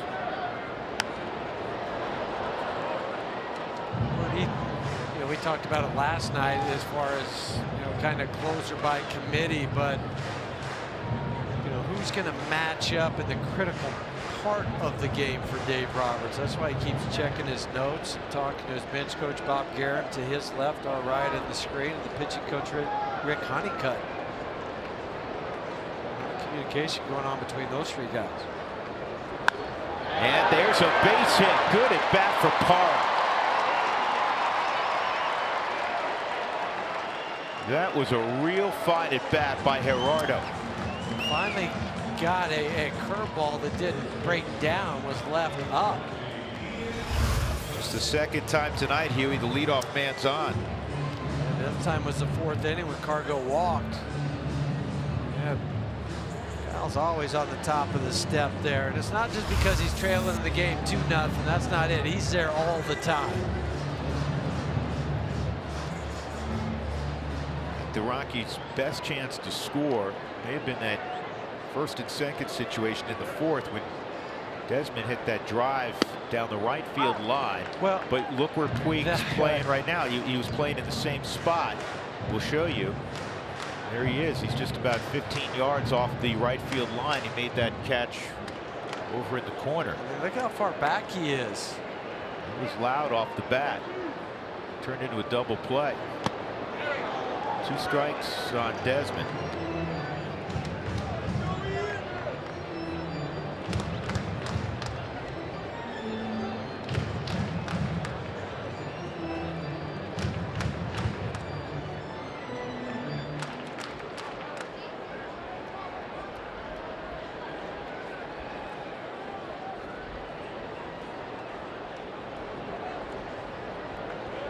Caleb Ferguson is warming up, one of 3 lefties they have. Doubtful you'll see Ross Cup tonight. He threw quite a bit last night, and they want to save Alexander, one would assume, for the 9th inning to be the closer. Bouncing ball. Oh, wow, that's ruled foul. And that has Buddy barking. Wait a second. And I don't blame him. That thing, I think, touched the line, didn't it? In right field. It doesn't matter because it's on the ground. It's not reviewable. No, but why did he make this call so soon? Watch where this ball. Okay, so yeah, it is foul there, but. No, it didn't. You know what? He's okay, right. But still, he should wait though and see what happened after it went over. It's where it crosses the bag, and if it crosses the bag, it's fair. Yeah. And you know what? I apologize because, again, we're watching it fast. And where it landed, I thought it landed on the line. I did too. Landed to the right of the line. So, and again, it's not where it lands once that's a ground ball. So it has to go over the bag. And that's what Sean Barber's looking at, not where it ended up. Yeah, but you and I both thought it hit the line out there from our vantage point. Good swing by Desmond.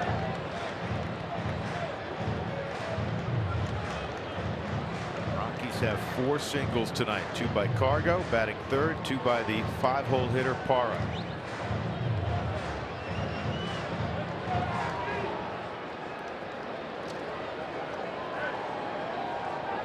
Buehler's thrown over 100 pitches once in his career. 105 earlier this year.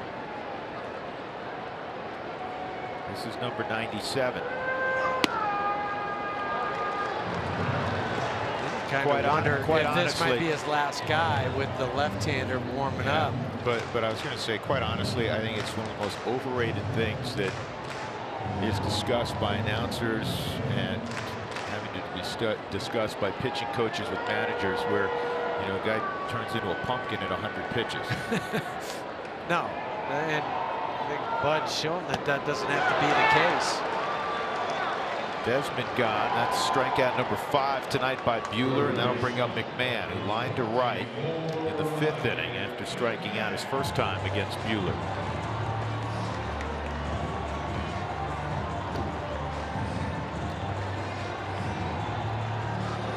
I find it interesting that they're shifting on the ground with Ryan, because we have seen him go to left field frequently this year. This is a bouncer into the shift, and good job with the slide by Parra. 5-4. It doesn't seem that way. That's the position Turner plays, even though he was installed on the right side of the shift. So there are 2 outs. McMahon's now at first for Iannetta.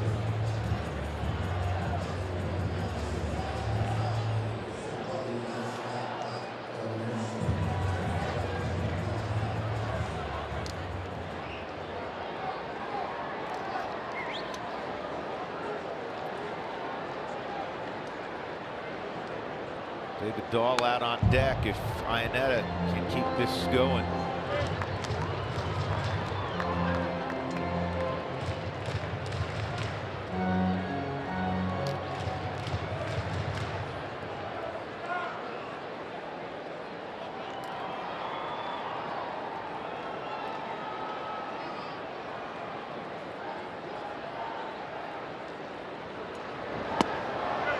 Two strikes.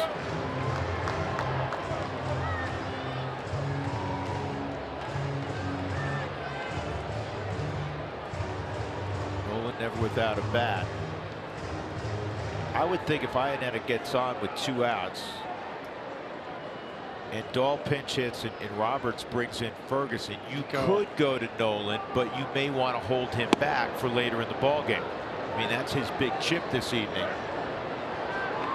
Yeah, but if I'm Buddy and they bring the lefty in, I want to go ahead and go to Nolan, who hits as well as anybody gets left in. Yeah, over 400, best in baseball. And a 1300 OPS. So I want to take that matchup. I might burn a player to do it, but I want him coming to the plate. Well, we'll never know as Chris goes down. The Rockies failed to score in the 7th.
Brought to you by Southwest Airlines. Low fares, no hidden fees. That's transparency. And by Wells Fargo. Wells Fargo customers get your 2-for-1 Rockies club level tickets by visiting wellsfargo.com/Rockies. Rockies trailing 2-0 as we go to the top of the 8th inning. We're showing you baseball cards because it's National Baseball Card Day around the country. This is Song Hwan Oh making a 2nd appearance of the series. This is 57th this year. Righties in particular have really struggled against the veteran O. And he will see 3 righties scheduled for LA. It's Machado, Turner, and Hernandez in the 8th. Well, and you saw Machado and Turner on Thursday night, struck them both out.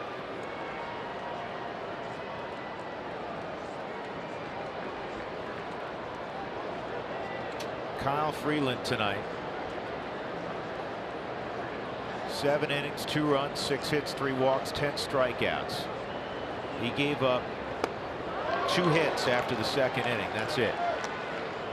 Gave up a single to Turner in the third and a single to Puig leading off the seventh. Career high 10 strikeouts. 2 strikes on Machado. He struck out against Freeland.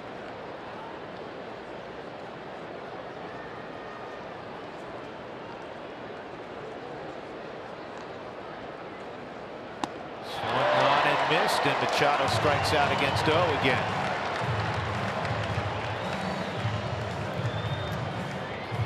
First 15,000 fans on Saturday, August 25th, will receive a lunch cooler bag courtesy of King Soopers. Get your tickets to see the Rockies take on the St. Louis Cardinals at any Rockies ticket outlet.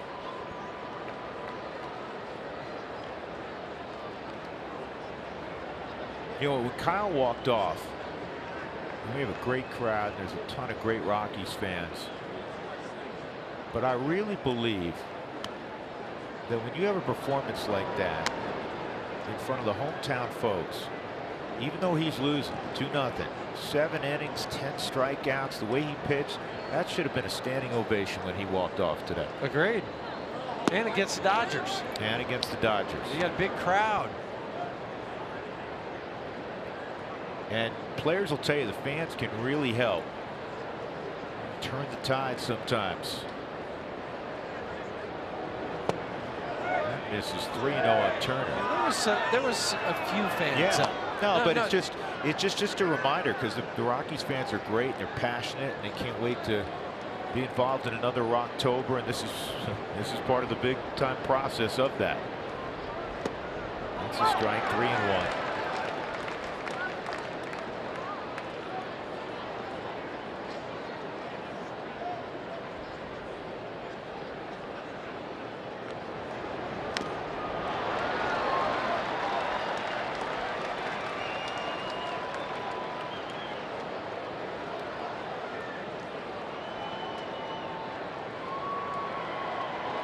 Turner had 2 of the 6 hits against Kyle. 3-2 from O. And that is a jam shot if you've ever seen one. 2 outs. Desmond grabs the baseball. Turner didn't even drop his bat. Kind of laughing with it at Chris Iannetta. There's all kinds of pine tar on that baseball. That's how bad he jammed Justin Turner. It'll be Caleb Ferguson, it looks like, next inning, and he's continued to throw. 2 outs. It's high on Hernandez. The Rockies will have a pinch hitter, and then Blackman and LeMahieu. Dahl's going to, you would think, would be the pinch hitter. Well, not if it's left-handed. He might go to Valleca. You could go to Valleca. You would not play the Nolan card there. No, not down by 2. There was 1, yes. It's possible. 2 balls and a strike.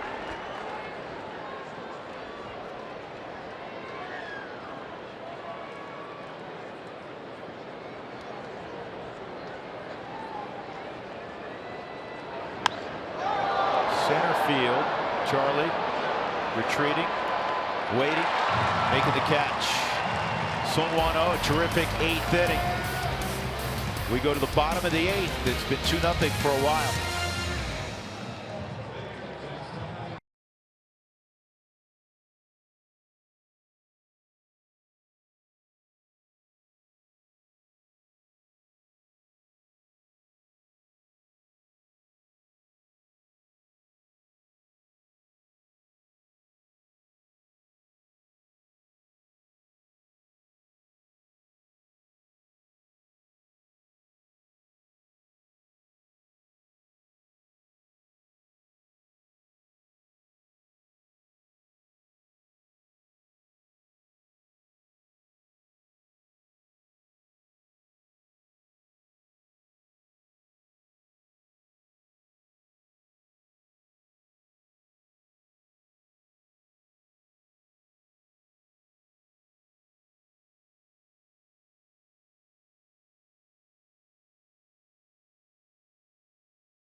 Coors Light refreshing finish.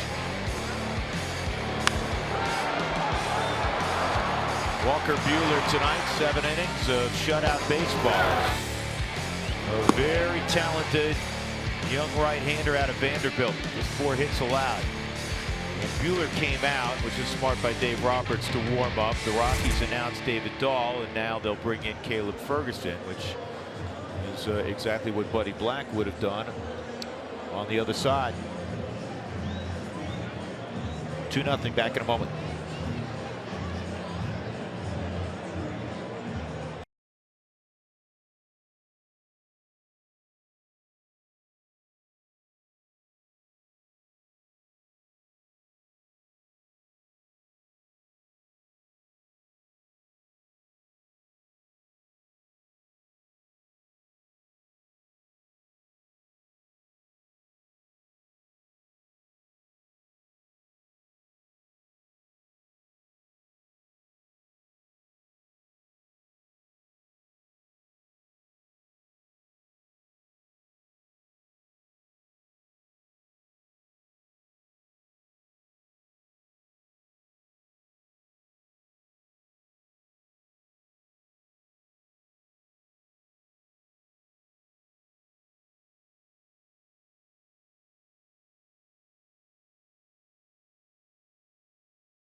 Walker Buehler is done after 7 innings. The Dodgers have a 2-0 lead, bottom of the 8th. The Rockies have 6 outs to work with. David Dahl will face Caleb Ferguson, who went an inning and 2/3 on Thursday night and ended up getting the victory in that 8-5 Dodger come from behind win. He gave up a couple hits and did walk a batter in that inning, in that outing.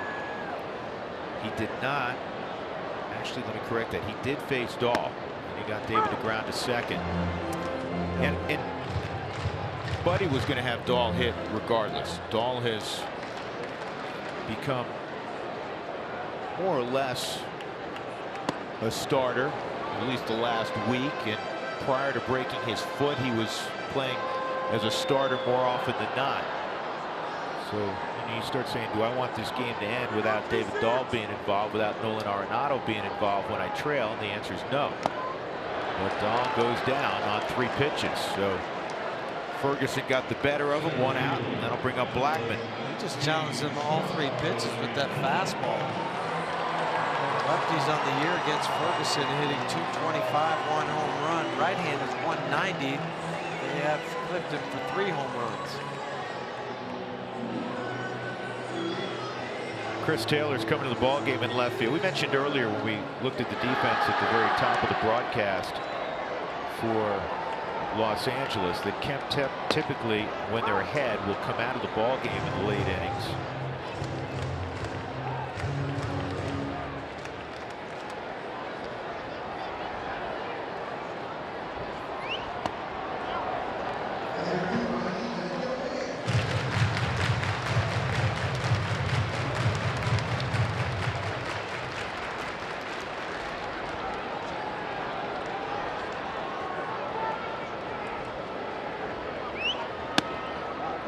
Two and one on Charlie.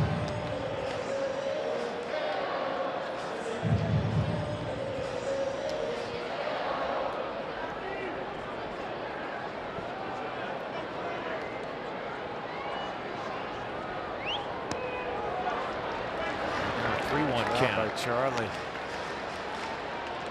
Those are the ones you get a little anxious on the 2-1. You see the fastball, but he laid off it when it was down.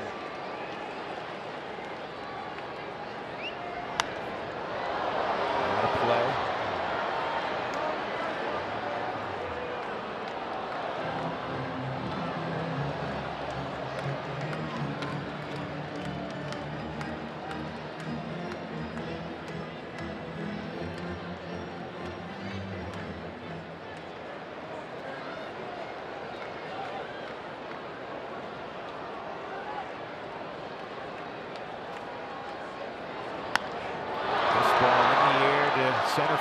routine play for Hernandez, 2 outs.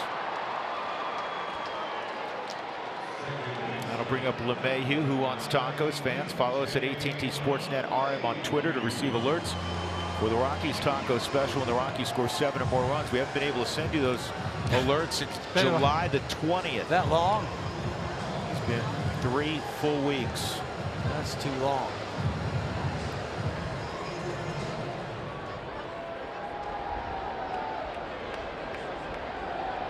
DJ a walk in the first inning. Ran into a 4-6-3 double play. He was robbed of a hit. We showed you that earlier. Great play by Brian Dozier. Reached on a fielder's choice behind 2 strikes here. Just 4 hits tonight for Colorado. Cargo has 2. Parra has 2. Cargo's on deck. Dodgers have only 6 hits. We got 5 of those in the first 3 innings. 2 in the first, 2 in the second, and 1 in the third.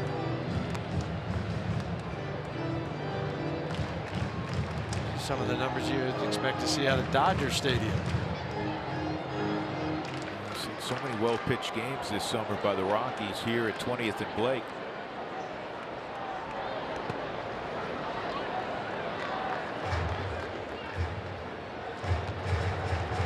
Have Shaw and Ottavino up. Shaw, if the game stays like this. Otto, if you were to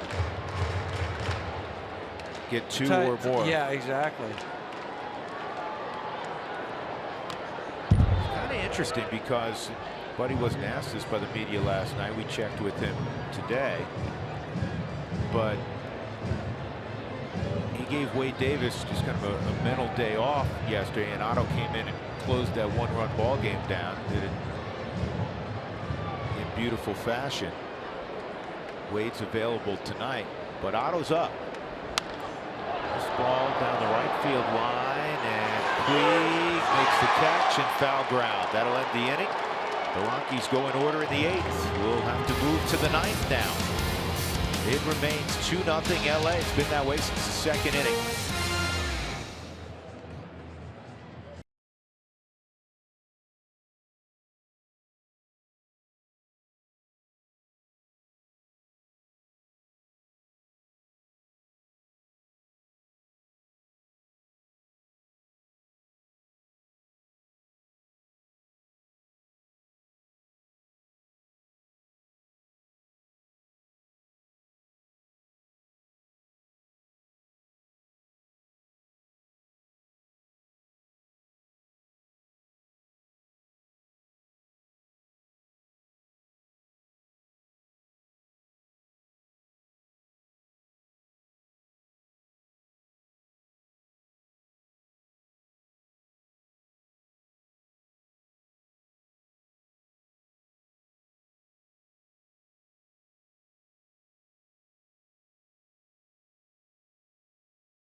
Of the 9th. I'm going to go ahead and say one of my favorite plays of the game was slippery hands. You know, all this does is remind me that I got to get loose to go in for the 6th, 7th, 8th, and 9th inning to be his defensive replacement. Ouch. That's all it does, and I'm not really sure my hammies can handle that these days. You should have just ran down there and taken the microphone from him and replaced him right there. He's always had feet for hands, so I can never, you know, that's why his hair always looks just like that. Thank you. Billy, I cannot wait for Ian Desmond to get to you, by the way. He sure watched that one all the way in or out of your hands. That's all that needs to be said. Exactly. We'll just leave it right there.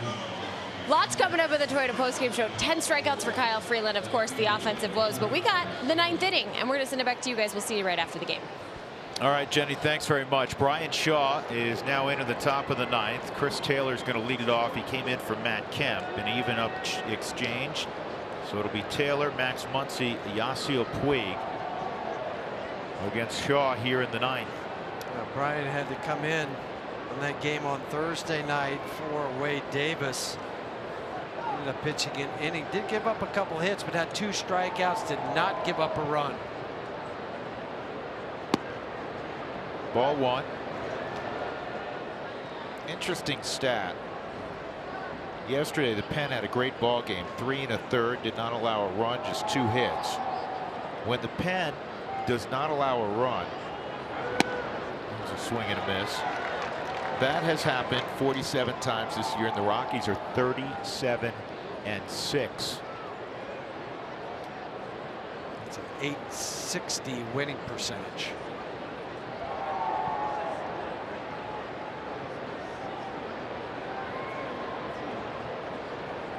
Outside, 2-1.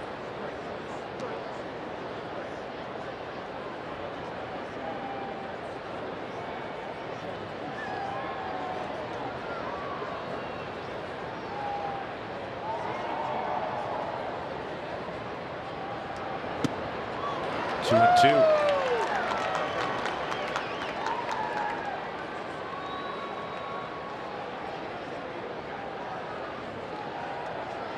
Crowd of 47,633. It is a sellout. I'm hoping for some Loto magic in the 9th. That just missed. 3 and 2. We were thinking it was going to be close to a sellout. What's that now? 43,000 Thursday, 42 last night, 47, almost 48 tonight.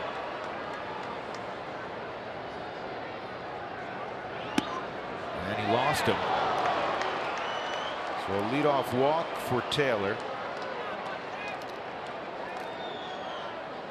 And that'll bring up the dangerous Max Muncy. Freeland had his number tonight. Got him 3 times, twice with strikeouts. Again, Kyle struck out a career best 10 this evening. Came in with a 3.07 ERA, lowered it. Yeah, it's down to 3.02 now. And Musgrave's gotten up.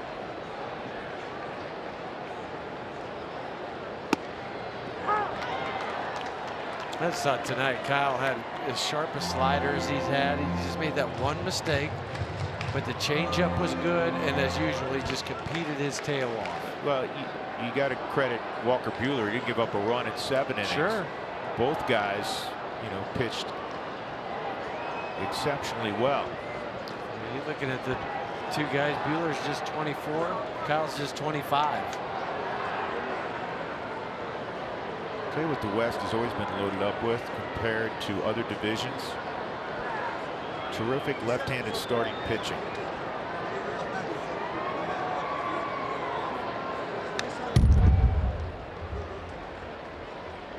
Tomorrow the Rockies will see Rich Hill. Speaking of guys that can twirl it from the left side, I mean, you got Bumgarner up in San Francisco. You mentioned Rich Hill. They have Alex Wood, who will start again next week. Arizona has all-star Patrick Corbin. They have hard-throwing Robbie Ray. And, of course, Clayton Kershaw, who's the top dog in baseball and has been for the better part of a decade. There's Kershaw. 0-2.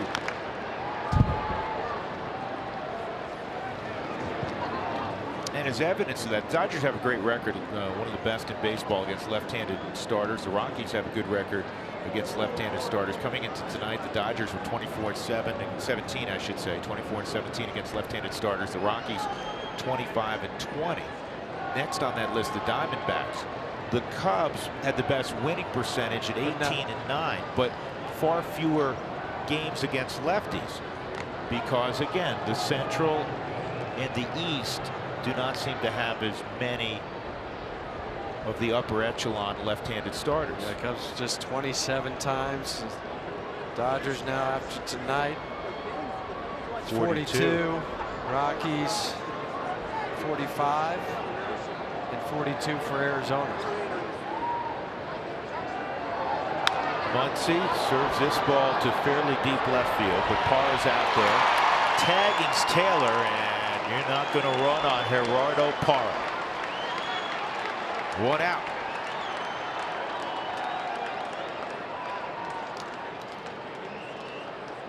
That's a big out for Brian, and that'll bring up Yasiel Puig. He has 2 of the hits tonight, a home run and also a single in the 7th.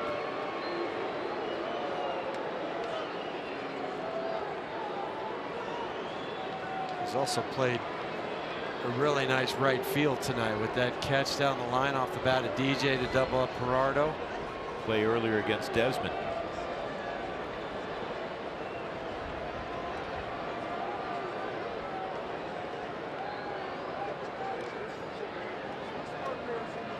Excuse me, that was a play I was saying to Desmond, not DJ. Ian. Rockies in the 9th will have Cargo, Story, Parra scheduled, but Nolan Arenado is available.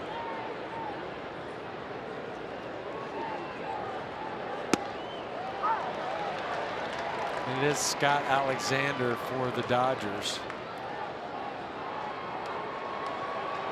Another hard throwing left-hander.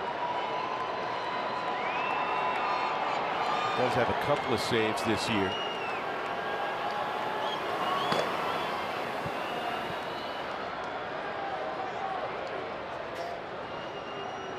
He got a save on Thursday night, his 2nd save of the year. That first game of this series.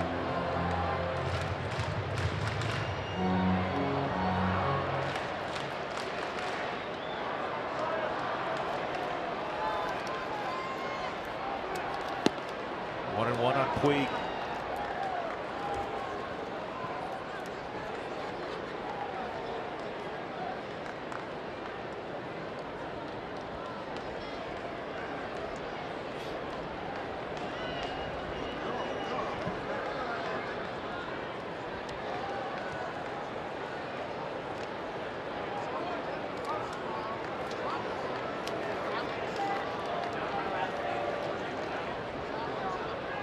Taylor at first, just 5 for 10 swiping bags.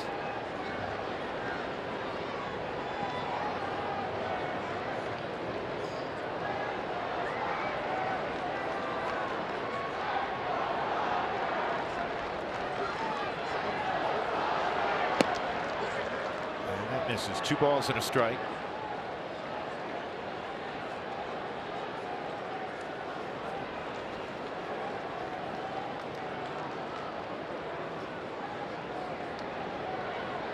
Checked the score in a while, but Cincinnati ended up running away from Arizona tonight. That's good news. Was it last 2-2 in the 7th? Yeah, 2-2 in the 7th. Last we checked on that. It is good news. Let's see if the Rockies can take advantage.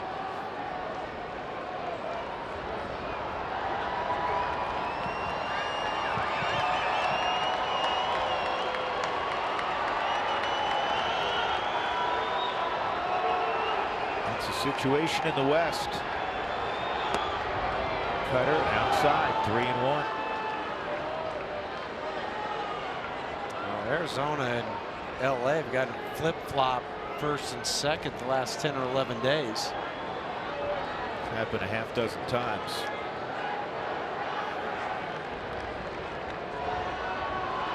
Taylor takes off, and this is back up the middle. Shaw. Where did he catch that? I thought he caught it barehanded if I saw it accurately. Were my eyes deceiving me? I don't know what I saw. Was it the bare hand? Did he catch it in his arm? Well, he might have got a glove on it. It just looked peculiar. Watch this.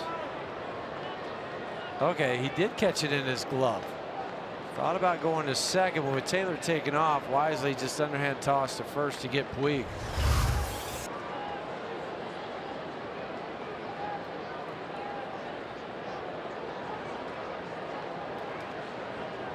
So 2 outs, Barnes at the plate. Bellinger's come out in the on-deck circle. You don't want to have to deal with him here. Barnes 0 for 3. That's what Chris is telling him right now. Okay, just challenge this guy. You don't want to face the lefty that's on deck and Bellinger, who's hot.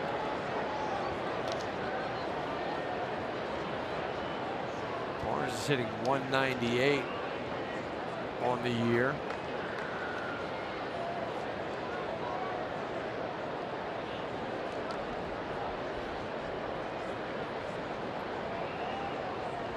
He's hit 149 against righties.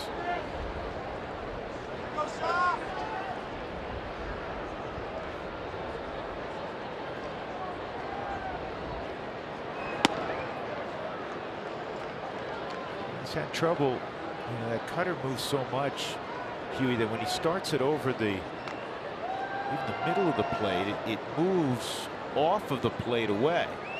And hitters know that. And so that's what they're saying. They're just looking everything away right now to Brian. So if it starts away, you know it's going to be a ball. See, that's the one that he started. That's a pretty good pitch. That's a real good pitch, called a ball. But the one that he starts more on the inside part of a right-handed batter, they'll give up on it.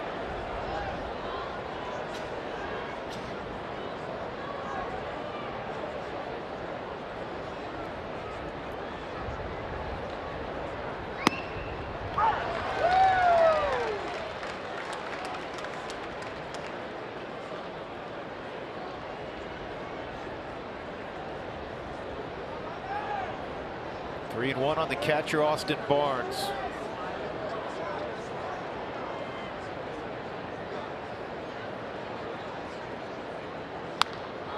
And it's popped up and playable behind first base. Desmond is there in foul ground. So nice job by Shaw. After the leadoff walk, he gets the next three. It'll come down to the bottom of the ninth. The Rockies will try to rally against Scott Alexander.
School assembly that will entertain students while showing them how to make an impact on their lives and communities.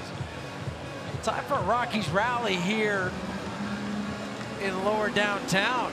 Well, one of the things fans missing, home happy. Yeah, one of the things missing from this season has been the come from behind victory. There have not been enough of them this year, even close. When the Rockies trail this year after 7 innings, they are 1-42. They got to turn that around here in the final 29% of games left, as you told us the other day. Alexander has a couple of saves. He also has a start this year. And in the absence of Kenley Jansen, most often it will be Scott Alexander called upon by Dave Roberts. He's a sinker slider type of pitcher. For Scott Alexander, sinking fastball 93 miles an hour, the slider about 85. He likes to throw the slider though when he has 2 strikes. So that's where a lot of his strikeouts have come from. Now at first base, Cody Bellinger for Max Muncy.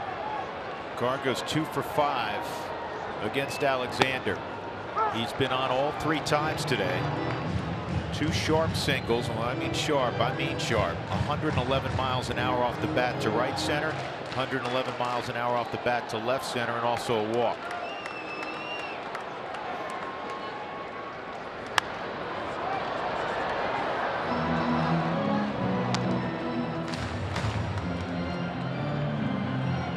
strikes on Cargo. Again, it's Cargo, Story, Parra scheduled, though Nolan Arenado is available.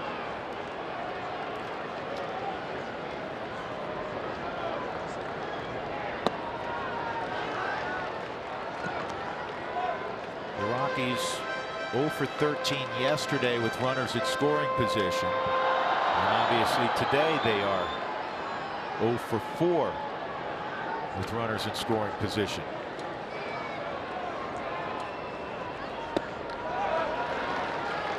Two and two.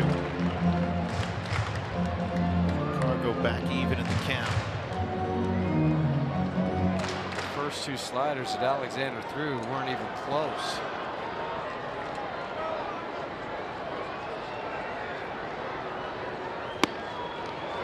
Comes in with a fastball, and now it's 3-2.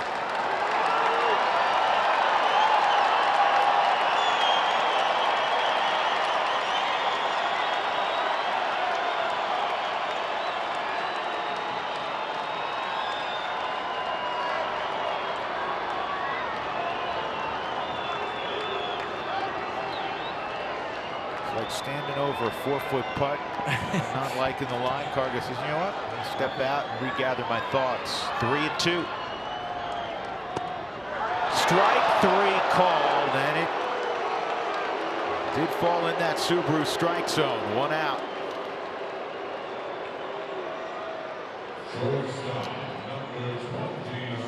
Cargo had battled back to 3-2 in a way. Thought it might be too far away, but it wasn't. It's the first time tonight Cargo has not reached base. No argument. Arenado's going to pinch hit for Parra, and he hopes it's with Story on base.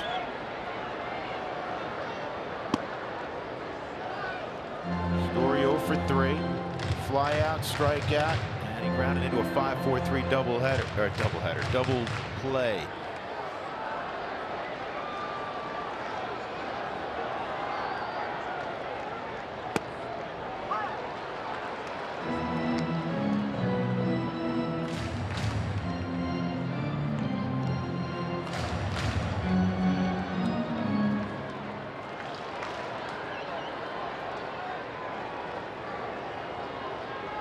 For 3 against Alexander.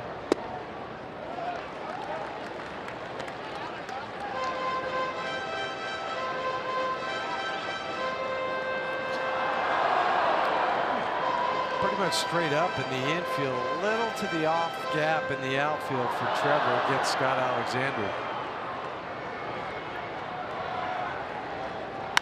Down the line, that's a fair ball. So Nolan will come up, representing the tying run on the double by Story.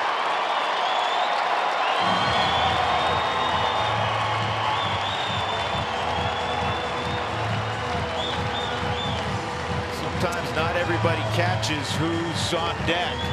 But wait till he's announced here in a moment in front of 47,000+. Stay on their feet as they're on their feet right now for Trevor and the double down the line. It's 33 doubles, and now listen to the crowd. They just know that Nolan's coming to the plate. They see it on the big board on Rocky's vision.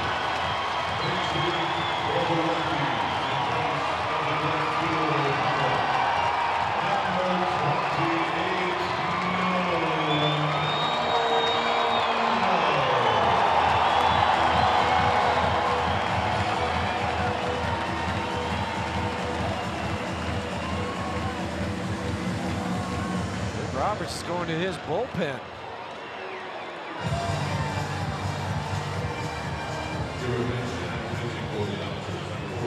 Now coming in is Chargois. Tell you about him when we come back. The Rockies have the tying run at the plate in Nolan when we return.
with just his 8th pinch hitting appearance of his career. He doesn't pinch hit because he's always in the game.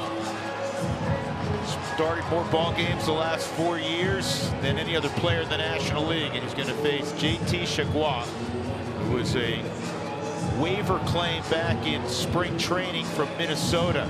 He's done a nice job this year in 33 appearances. Righties are hitting just .215 against him. But the last time he was on a hill was in Oakland, and he took a loss in that ball game.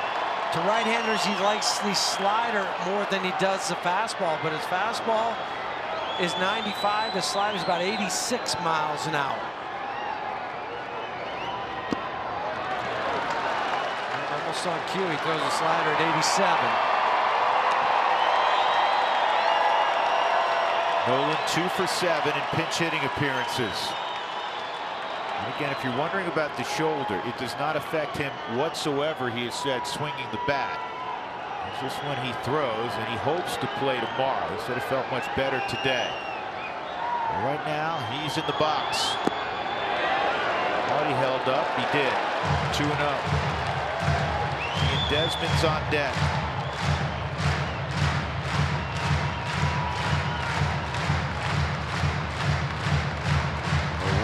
Double by Story. And a hard ground ball down the third base line against Alexander.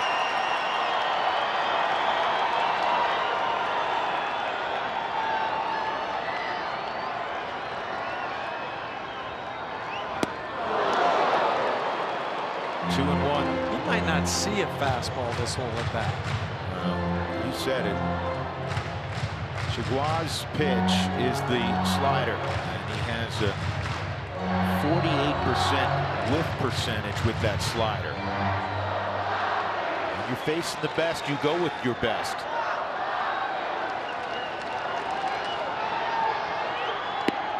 Three and one.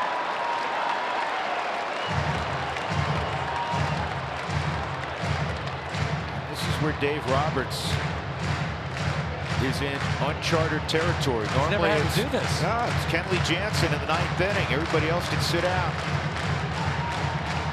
Chatting with Rick Honeycutt, longtime pitching coach. 1 out. Rockies down 2 runs. 9th inning. Look out. And Nolan will reach. Now they're 2 out, and the winning run will come up. Desmond. And this kid's all over the place right now. Yes, that wasn't even close. I mean, you mentioned in his last outing, Huey, this thing misses by 5 feet, but you mentioned his last outing. He's got to be fresh on his mind. Has to be. He blew a game in Oakland. In Oakland, the night game there, threw an inning and a third, gave up a couple hits, a run. So he was charged with the loss in that game.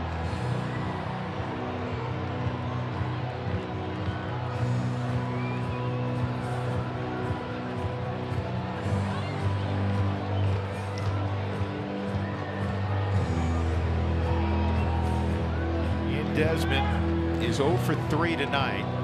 Ground ball to short, a line drive to deep right that Puig made a really nice play on, and also a strikeout.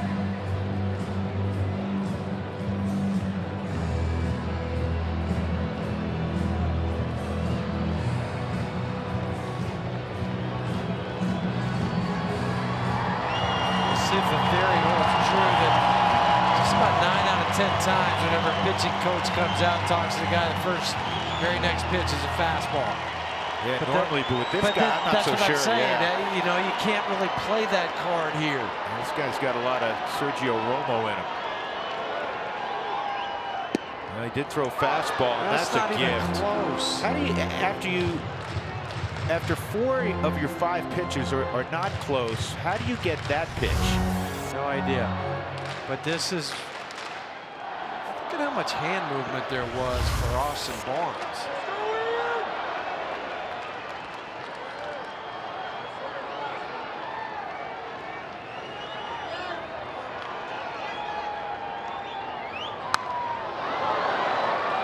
He got another fastball.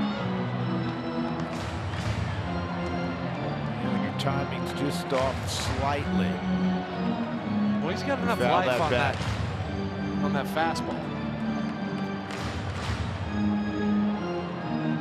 I think if you're Ian now, you just kind of got to dive out towards the outer portion of the plate. Because if it's going to be a fastball, it'll be away. If it's a slider, it's going to start away and end up even further. You know, this is where with the 4-man bench, you know, you're limited. If you had a 5-man bench, very frequently you'll have that guy who has plus speed. And I'm saying that because Nolan's a tying run. Nolan does not run particularly well, as we all understand. And he's not going to play defense if this game goes extra innings. Outside. My point being, if you had a guy on the bench you could utilize, but your choices now are Valleca or Walters. And you're going to have to put one of them in the field. I mean, so you're going to put Pat in the field if you do tie it up. Well, if you do, yeah, exactly. 2-2. First things first. 3-2. Again, stay out there, Desi. Go ahead and dive to that outer corner. I don't teach diving as a hitter very often, but this is the one time that you can just eliminate inner half.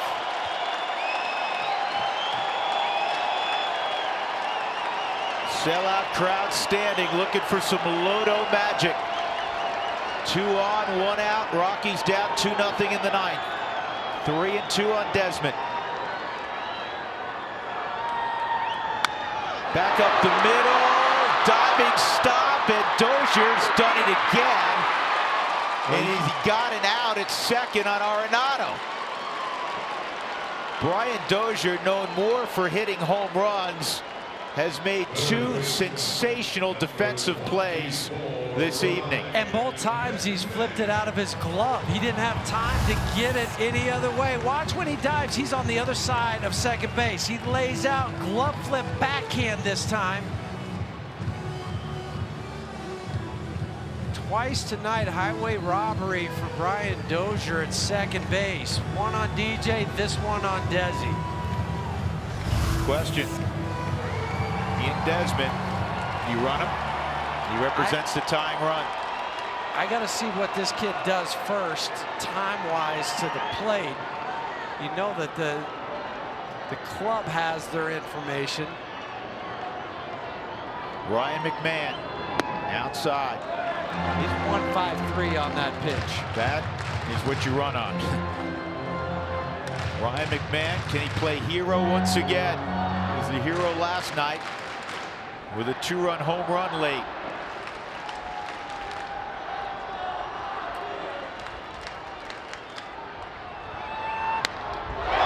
High drive, deep right field. Did he catch it all? God! He did it again! He did it! The Rockies win it! How about that, Ryan McMahon? Go Ducks, everybody! McMahon has walked off the Dodgers.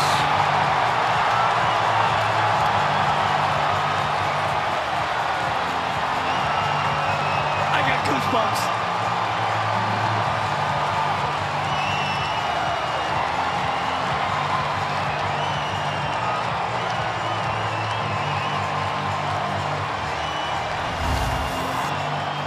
And off the bat, I wasn't sure. I knew it was going to be over the head of Puig. And you knew you were going to score 2, and then it goes off that auxiliary scoreboard and the fence behind it.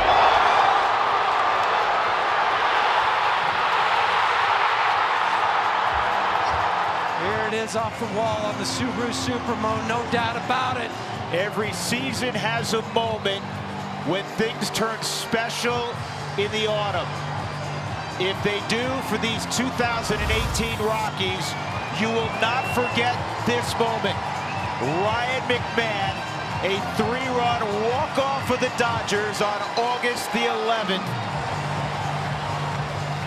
What a moment, and he's with our Ryan Spilborg. Spilly, all yours, man. Ryan, are you kidding me right now? Let's go, baby. Got it. Let's go. Come on. What does this feel like? 2 nights in a row.